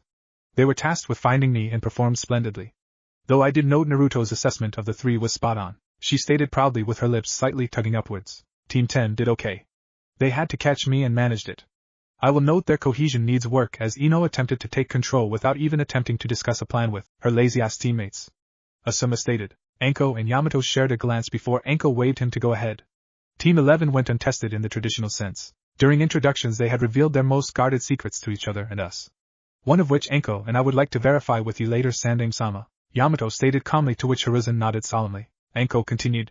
Today, before the meeting, we started their training as well as gave the two a sort of benchmark to find just how far ahead they really are. She stated. Kurenai looked to her friend curiously. What sort of benchmark? It was Yamato who decided to answer. We tested their affinities and assigned each of them a single jutsu to master before the end of the week. Oh, what were their affinities? Kakashi asked curiously, his interest piqued. Anko had a sly smirk as she spoke. Sayuri has Raiton and Katon, while Naruto has Doton, Futon, and Suiton. The assembled Jonin looked shocked at Anko and then turned to Yamato for confirmation. When the man nodded his head with a slight smile, several Jonin began talking amongst themselves. Everyone quieted down, however, when Hei heard Asuma's next question. What jutsu did you assign them? Anko's smirk grew as she replied. Sayuri has the Katon, Benejigimo, and Naruto has the Suiton, Suryudan no Jutsu. Kurenai looked shocked and then frowned slightly at the two Jonin. There's no way they can learn those jutsu in a week's time, much less master them, she stated. Anko frowned right back. Oh? Care to put your money where your mouth is, Nai-chan? She asked defiantly. Now, Anko-san, Kurenai-san, I don't think. Yamato tried to intervene but was silenced by an icy glare from both women. Kurenai looked back to Anko. What did you have in mind? Anko smirked. End of the week, our team versus yours. I win, you buy me dango for a whole week, she replied. Kurenai placed slightly. Anko went through dango faster than Naruto did ramen. And if I win? Anko shrugged uncaringly. Whatever you want, she replied. Kurenai grinned mischievously.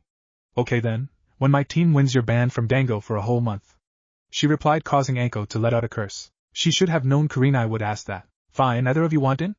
Anko asked, turning to Asuma and Kakashi. Asuma nodded. Oh, definitely. Your team may be good, but in a week mine will be up to snuff. Kakashi hesitated for a few moments. Sure, his team had some skill, but they weren't exactly a team. Then again, maybe seeing others work together would benefit them. Kakashi gave his usual eye smile. Sure, I'm positive this will be entertaining. Yamato sighed at the other Jonin-sensei. Maybe the Hokage would straighten this out.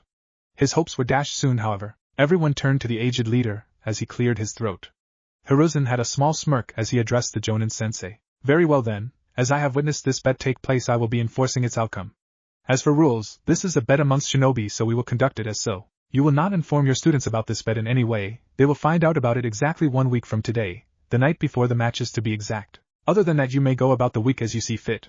In addition, this presents a perfect opportunity to showcase our new genin to the rest of our shinobi. Therefore, we will hold a semi-public viewing.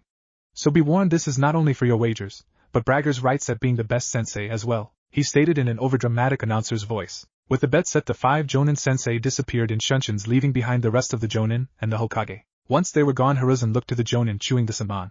Genma, spread the word and start the betting pool, he ordered with an evil glint in his eyes, one shared by the Jonin. 3 days later, the sun was beginning to set as the day winded down. As the nightlife of Konoha was preparing to come alive once again, 2 young kunoichi could be seen sitting in a window table at a dango store. The first had short light brown hair tied into a ponytail with 2 strands framing her face, as well as dark blue eyes. She wore the standard Konoha Chunin uniform that would seem strange on someone that looked no older than 16. The kunoichi sitting across from her was around the same age. She wore fishnet armor underneath her light green shorts, and sleeveless fur jacket that seemed to match her light green cat-like eyes. Her hetaite was worn around her head, keeping her slightly wild short brown hair at bay, and she had a pair of black fingerless gloves that came up just past her wrist. The first set down a cup of tea as she spoke. Wasabi, any idea when sensei will show up? She asked. The now named Wasabi swallowed the dango she had before she spoke. Should be soon, she's been catching a lot of extra work at the Hyuga compound. Well, it's to be expected, another voice stated, causing the two to look at the newcomer. They both smiled as it was their sensei Hikari Hyuga. Why is that, sensei? Wasabi asked with a raised eyebrow. She couldn't think of anything that would have one of the most influential clans in the village so busy. Hikari smirked slightly. Well, for one, I've been asked to help Lord Hisashi go through our archives. For another, the village will be experiencing a large political shift near the end of next week. Wasabi's face scrunched in confusion. She was about to voice her questions when her friend beat her to it. I assume the second has to do with the Uzumaki clan being reinstated? She asked. Hikari nodded. You're partly right, Hinoko. The details have not been decided on just yet, but the Uzumaki clan head has proposed an amendment to the village council, she stated happily. In truth, she despised the civilian council and was overjoyed when her clan head had detailed the changes to come. Wasabi looked shocked at the name. Wait. Uzumaki? As in Naruto Uzumaki? She asked in shock. Hinoko nodded as she took another sip of tea. That's right, he was in our class a few years ago. Apparently he's not just the clan head, but he's also a daimyo, she stated with a small smile. She had spoken with him some when they were in the academy, and knew something was off when he started to fall behind. Wasabi had a wild grin as she pumped a fist in the air. Ha! Take that. I knew he was holding out on us, especially when he kept getting in trouble for no reason, she shouted in victory. Wasabi inside voice. Hikari chastised. You may actually get to work with him if we're lucky. The graduate I had requested was placed on a team already, but Naruto-san was placed on a team of 2 with Sayuri Uchiha. They will be rotating missions with other rookie teams and I plan to request Sandame-sama add us to that rotation. She explained. Wasabi looked excited. She had loved Naruto's high energy and fun attitude. It made him an easy person to approach and speak with, though for some reason he was treated like the plague. Hinoko's thoughts mirrored her teammates. So what did he propose? Wasabi suddenly asked. It must have been something big. Hikari had a slight smile. The civilian council was reduced to a strictly advisory role. The village charter, however, strictly stated there needs to be 16 seats on the council excluding the elders and Hokage. So to remedy the situation, Naruto-san proposed the minor clans be added to the council as a way to make amends for how they have been underappreciated by the village, she explained. Wasabi suddenly shot to her feet in surprise. My clan might get added to the council? She questioned in excitement. Wasabi was not just a member of, but was the heiress to the Izuno clan. Her excitement, however, dropped drastically as her sensei cringed. I'm sorry, Wasabi, but the Hyuga and several other major clans were tasked with reviewing several factors of the minor clans. While the Izuno clan has aided the village dutifully, she paused, trying to think how to word what she was to say. Wasabi looked at her sensei seriously. It's okay, sensei, I can take it, she reassured. Hikari nodded and sighed before speaking. Your clan isn't very distinguished among the rest. Most of your members barely make chunin, and there hasn't been a jonin produced since the start of the Second Shinobi World War, she stated solemnly. She didn't want to make her student feel down, especially with becoming jonin her dream, but it was necessary for her to hear the truth. Wasabi nodded sadly. It wasn't untrue and was one of the few things that irked her about her clan. They were bottom of the barrel in talent and members barely had any repertoire of skills other than clan techniques. Deciding to try and cheer her friend up, Hinoko spoke. I heard a couple other chunin talking. Apparently the sensei to the rookie teams made a bet, and will be sparring against each other at the end of the week. There are a lot of bets flying around about who's going to win apparently. Why don't we go watch, since we might have to work with them? She asked hopefully. Hinoko wasn't what one would call a social butterfly, but if it would cheer up her friend she would suffer through it. Wasabi perked up a little and agreed, as did their sensei before she noticed the time. Sorry sensei, Hinoko, I got to run, she stated as she left, heading towards her clan's home. The 2 women left behind sat quietly before Hikari spoke. You should really tell her, you know. Hinoko looked slightly annoyed they were broaching this topic again. I would if I could, but I'm not supposed to openly state it. If she finds out, that's another thing entirely, she stated before taking out some money.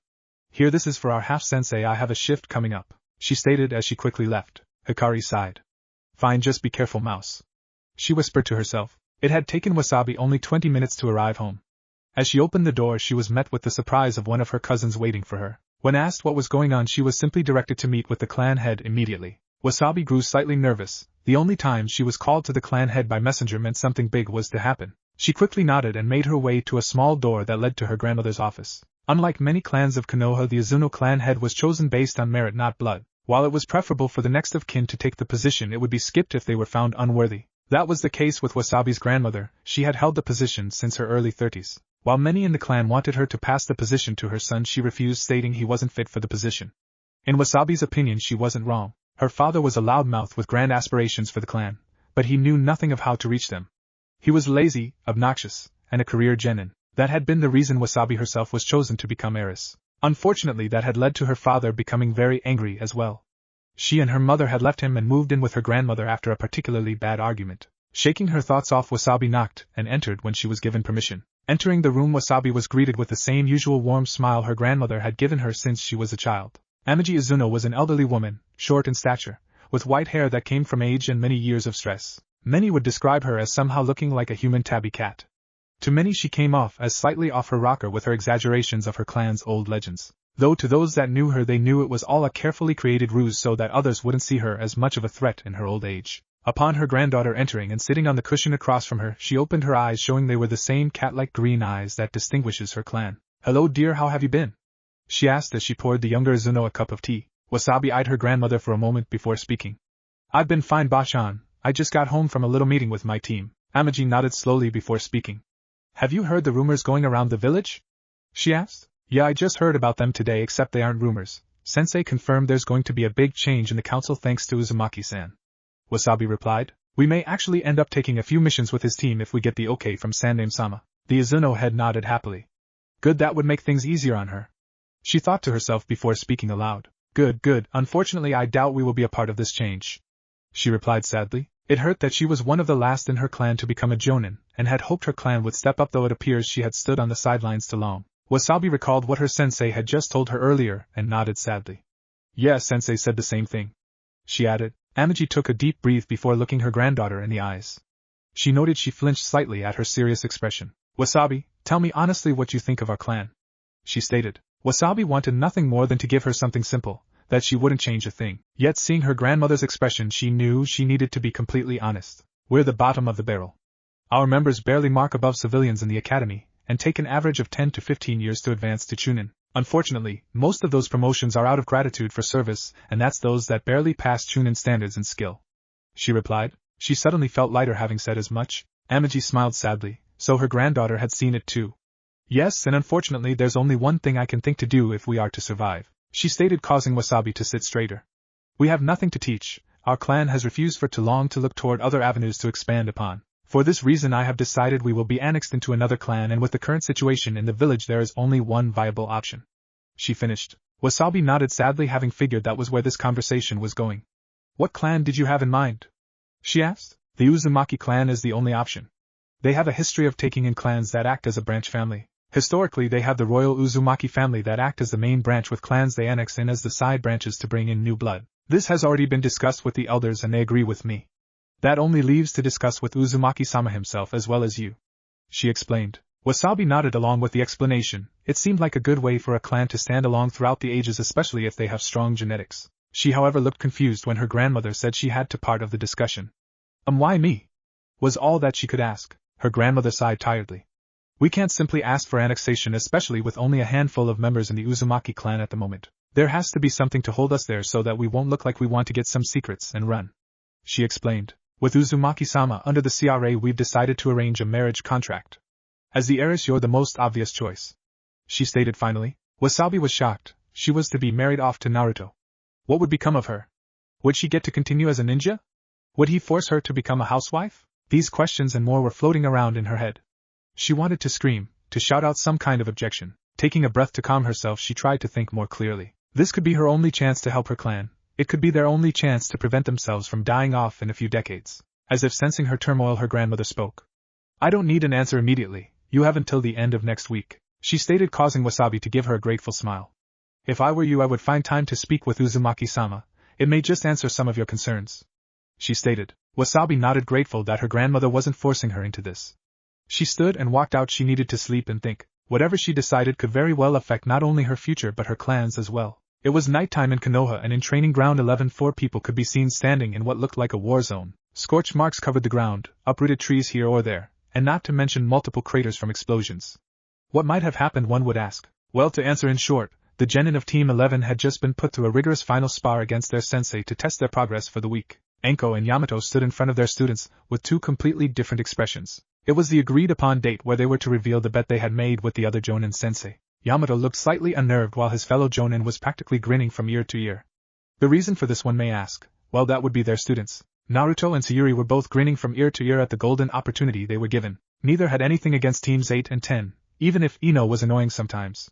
No, they were given a free pass to basically humiliate Team 7, and boy were they ready. The pair had practically thrown themselves into their week-long training regimen with such fervor that they had started sparring against some of their sensei's Jonin associates. To gain experience, and to hammer in the basics they had been taught. They had both mastered the water walking exercise to the point they could fight on the water surface for an hour and a half, jutsu included. Their teamwork had become near perfect with the incorporation of A and Bu hand signals, at Yamato's suggestion, and their work day in and out on formations to counter or deal with multiple situations. They had each mastered their respective assigned jutsu to the point they could each use them with only a fraction of the hand signs, and that wasn't all they had advanced in, either. During their independent training sessions they had each worked just as hard to advance their own skill. Sayuri could use 3 of her Katan jutsu with just 1 to 2 hand signs, not to mention she had managed to get 2 low-ranked right-on jutsu under her belt. Her genjutsu skills had increased as well, with her now able to use the Meigen, Niju Kokoni Areza no Jutsu, and the Meigen, Narikomi no Jutsu. Her personal favorite of what she had learned over the week, however, came from her training with her mother.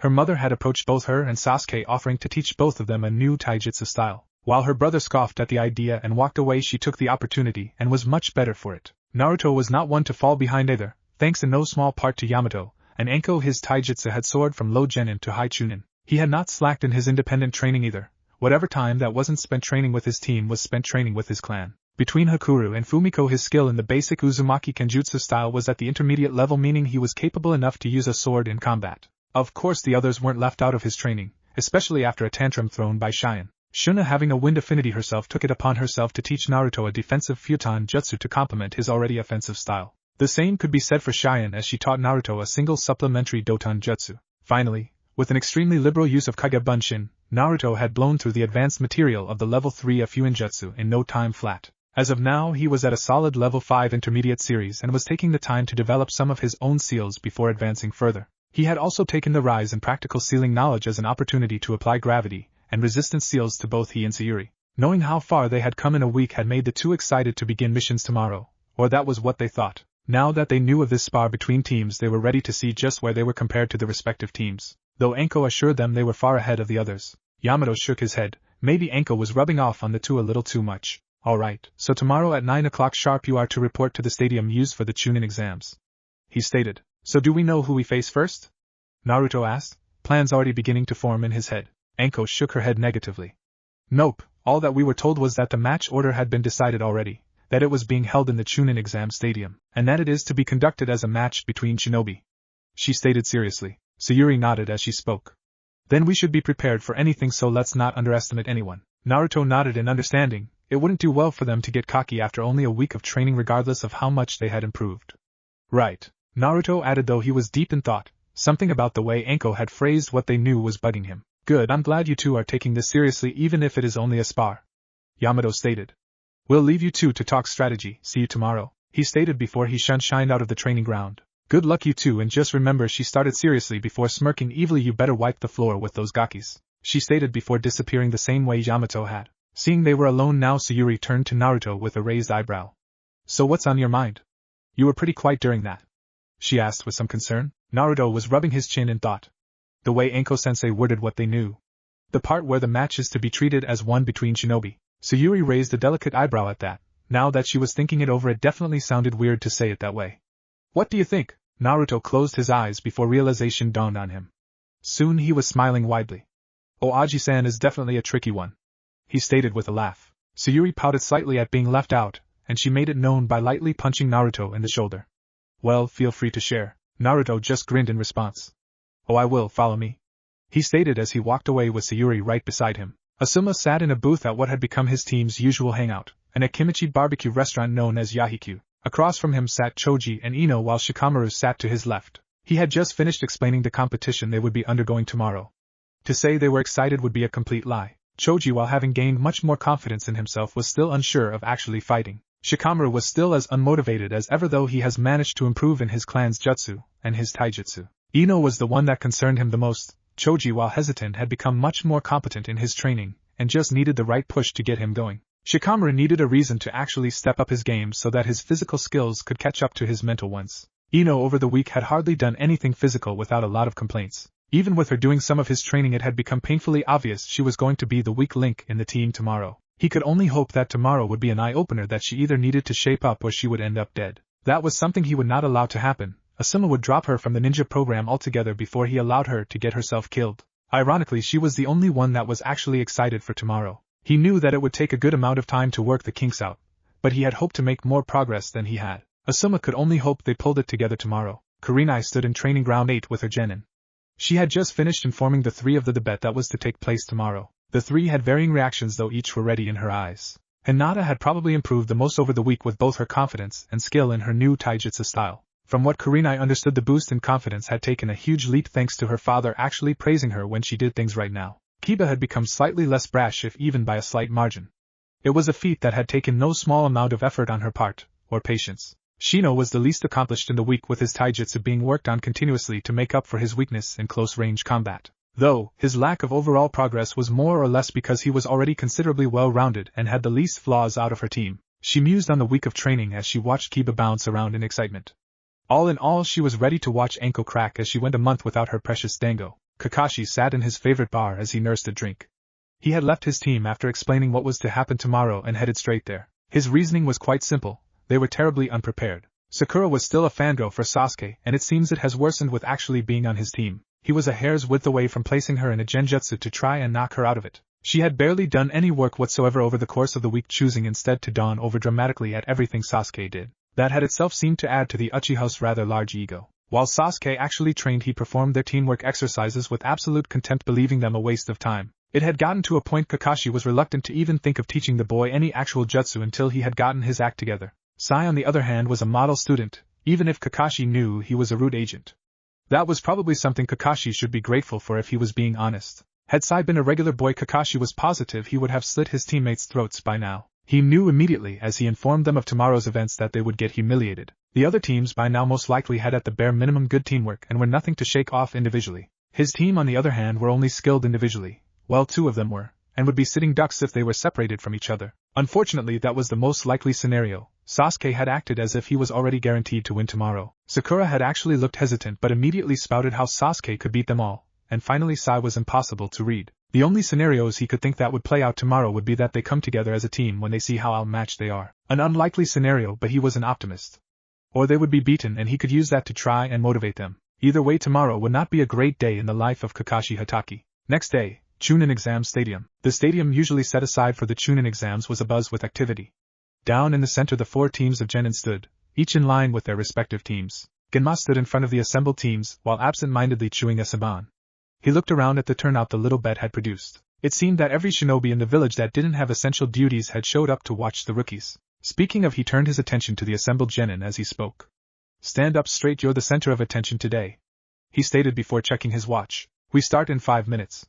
He announced loud enough for the entire stadium to hear. In the Kage booth. Up in the booth usually set aside for the Hokage and visiting Kage, Hiruzen Sarutobi sat with the respective sensei to each team. There was little conversation between the Jonin sensei as they waited for the start in anticipation. They had been told of what order Team 11 would face their respective teams. The order was to be Team 11 versus Team 7, then Team 10, and lastly Team 8, that was if they lasted that long. Seeing the last 5 minutes pass by, Hiruzen stood and raised a hand, quieting the crowd below. As everyone settled down to hear their leader, he spoke loud and clearly so that everyone heard. "Welcome, Shinobi of Konoha. 1 week ago these teams before you passed their true genin exams and joined our ranks. Today, in a series of team versus team spars, they demonstrate the results from their last week of training in their young shinobi careers. Pay attention all of you, as these genin may one day join you on a mission and as they represent the future generation of our forces. Now, let this competition begin." There was a roar of applause from the crowd as Hiruzen gave the signal to Genma to begin. In the arena, nodding at the signal, Genma spoke loudly once again. "If I can have everyone's attention," he announced, causing the audience to quiet down once again. "Here is how this will go. The winning team of round 1 will face the next team and continue until they have either won or been defeated. The 4th round will consist of the losers of round 1 and 2 facing each other.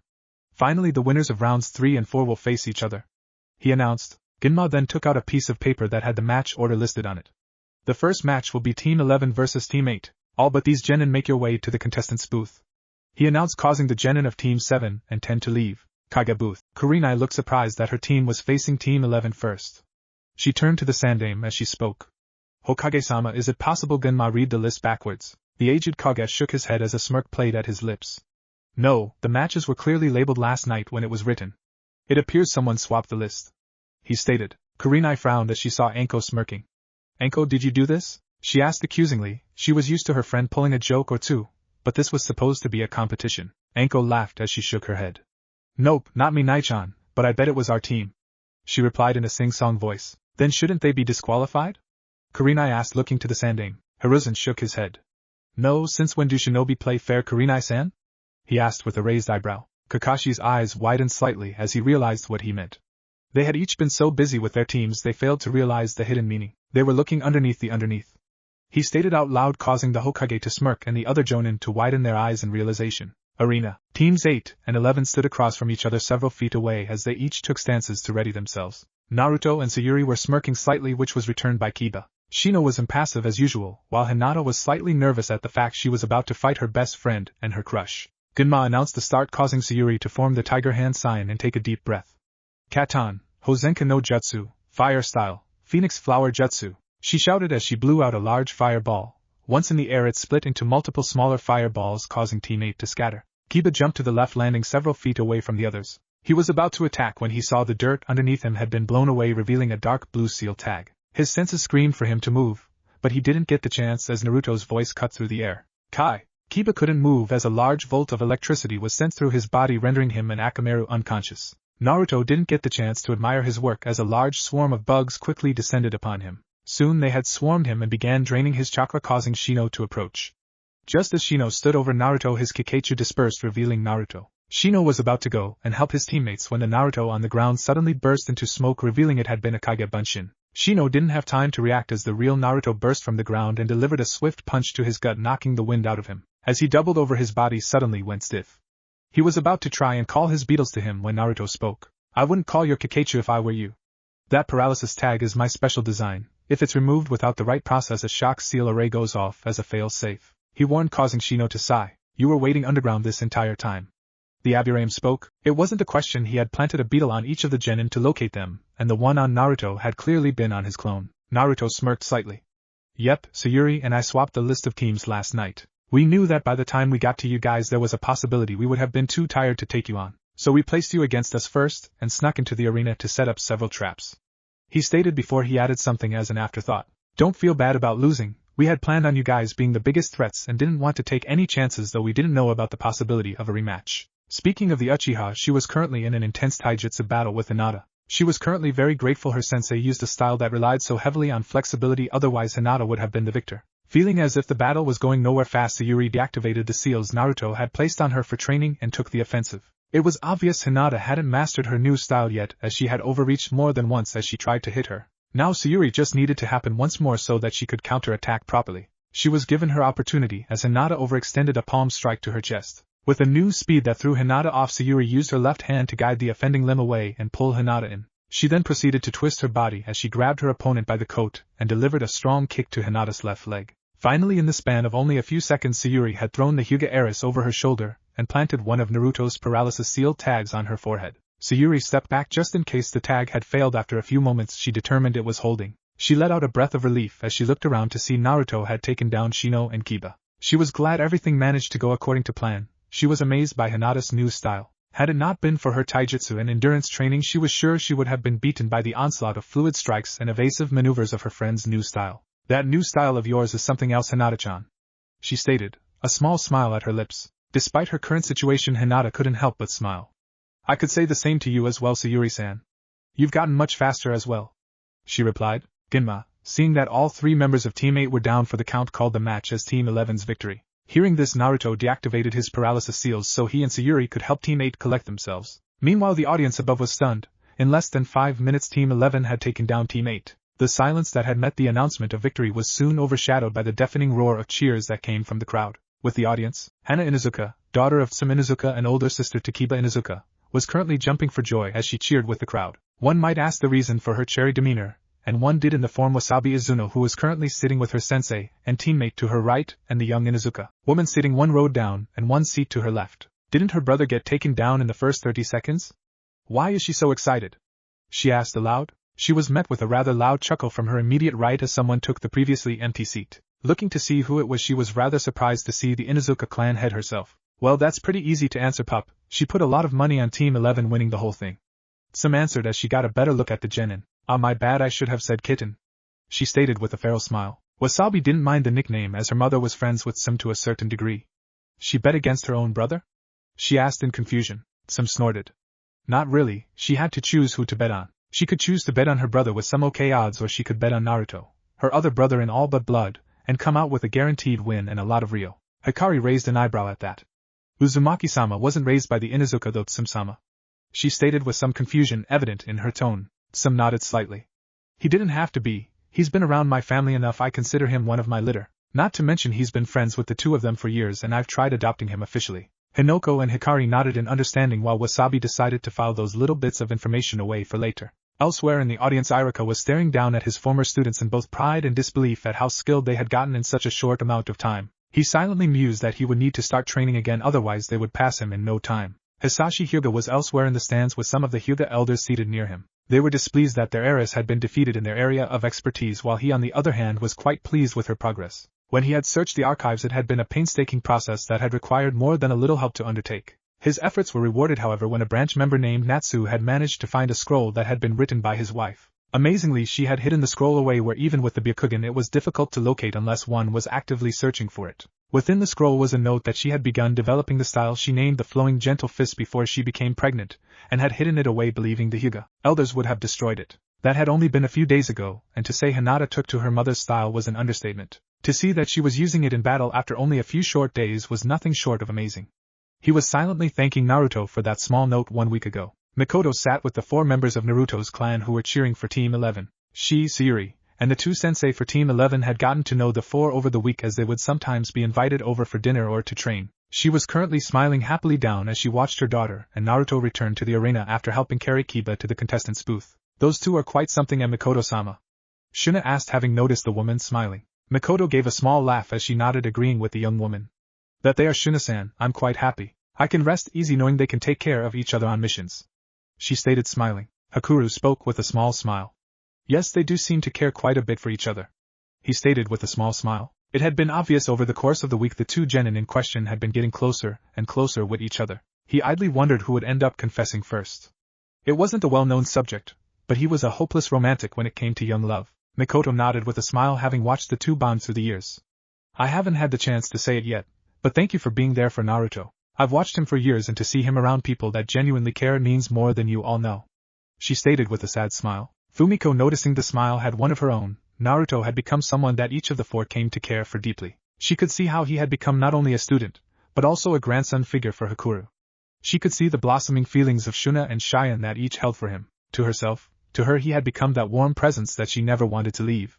He didn't treat her as just a bodyguard but as a companion. She had taken to joining him in his office during the evenings to simply unwind and talk freely, something she had never been able to do before. It's our pleasure, Mikoto-sama, and it's us that should be thankful for the 2 of you, she stated simply. Kagebuth was cackling like a mad woman after the match had ended. She was beyond proud of the 2 genin of Team 11 for having planned out and executed such a good ambush. She quickly gave Kurenai a quick hug before dancing around in celebration. Yamato was shaking his head at Enko's antics, though he too had a small smile at how well prepared their students had been. Kurenai couldn't help but feel saddened by how quickly her wallet would be emptied by Enko. She could only hope that Team 11 beat another team so that her fellow sensei could share in some of the misery. Though she had to admit she knows when she was wrong, and now was definitely one of those times. She smiled at how skilled her sensei's son had become, and by how much it was obvious her friend loved being a sensei. She had been slightly afraid Enko would have floundered a bit considering her past experiences. Asuma too was pleasantly surprised, though he was focusing on something after the fact. What were those 2 tags Naruto used? He asked curiously. Hiruzen looked towards the jonin of Team 11, curious as well. Yamato responded by taking out one of each tag from his pouch. They were both designed by Naruto. The blue seal tag is a shock tag, and as you witnessed with Kiba-san, it is incredibly effective at incapacitating an opponent. This amber-colored seal tag is a paralysis tag. Once applied, it feeds off of the target's chakra, rendering them unable to move. After some testing, Naruto found it could easily be removed if the individual it was applied to was recovered by a friendly. To fix that issue, he applied a shock seal array so that if the tag is removed incorrectly, it incapacitates both the target and whoever attempted to remove the tag. He explained, causing the Jonin and Hokage's eyes to widen in shock. Kakashi had his lone eye widened as he spoke. If he were willing to sell those paralysis tags, our ANBU would benefit greatly with capture and retrieval missions. Then there's the potential those shock tags provide as a non-lethal alternative to explosive tags, he stated, causing Hiruzen to nod in agreement. Yamato nodded, having already come to similar conclusions.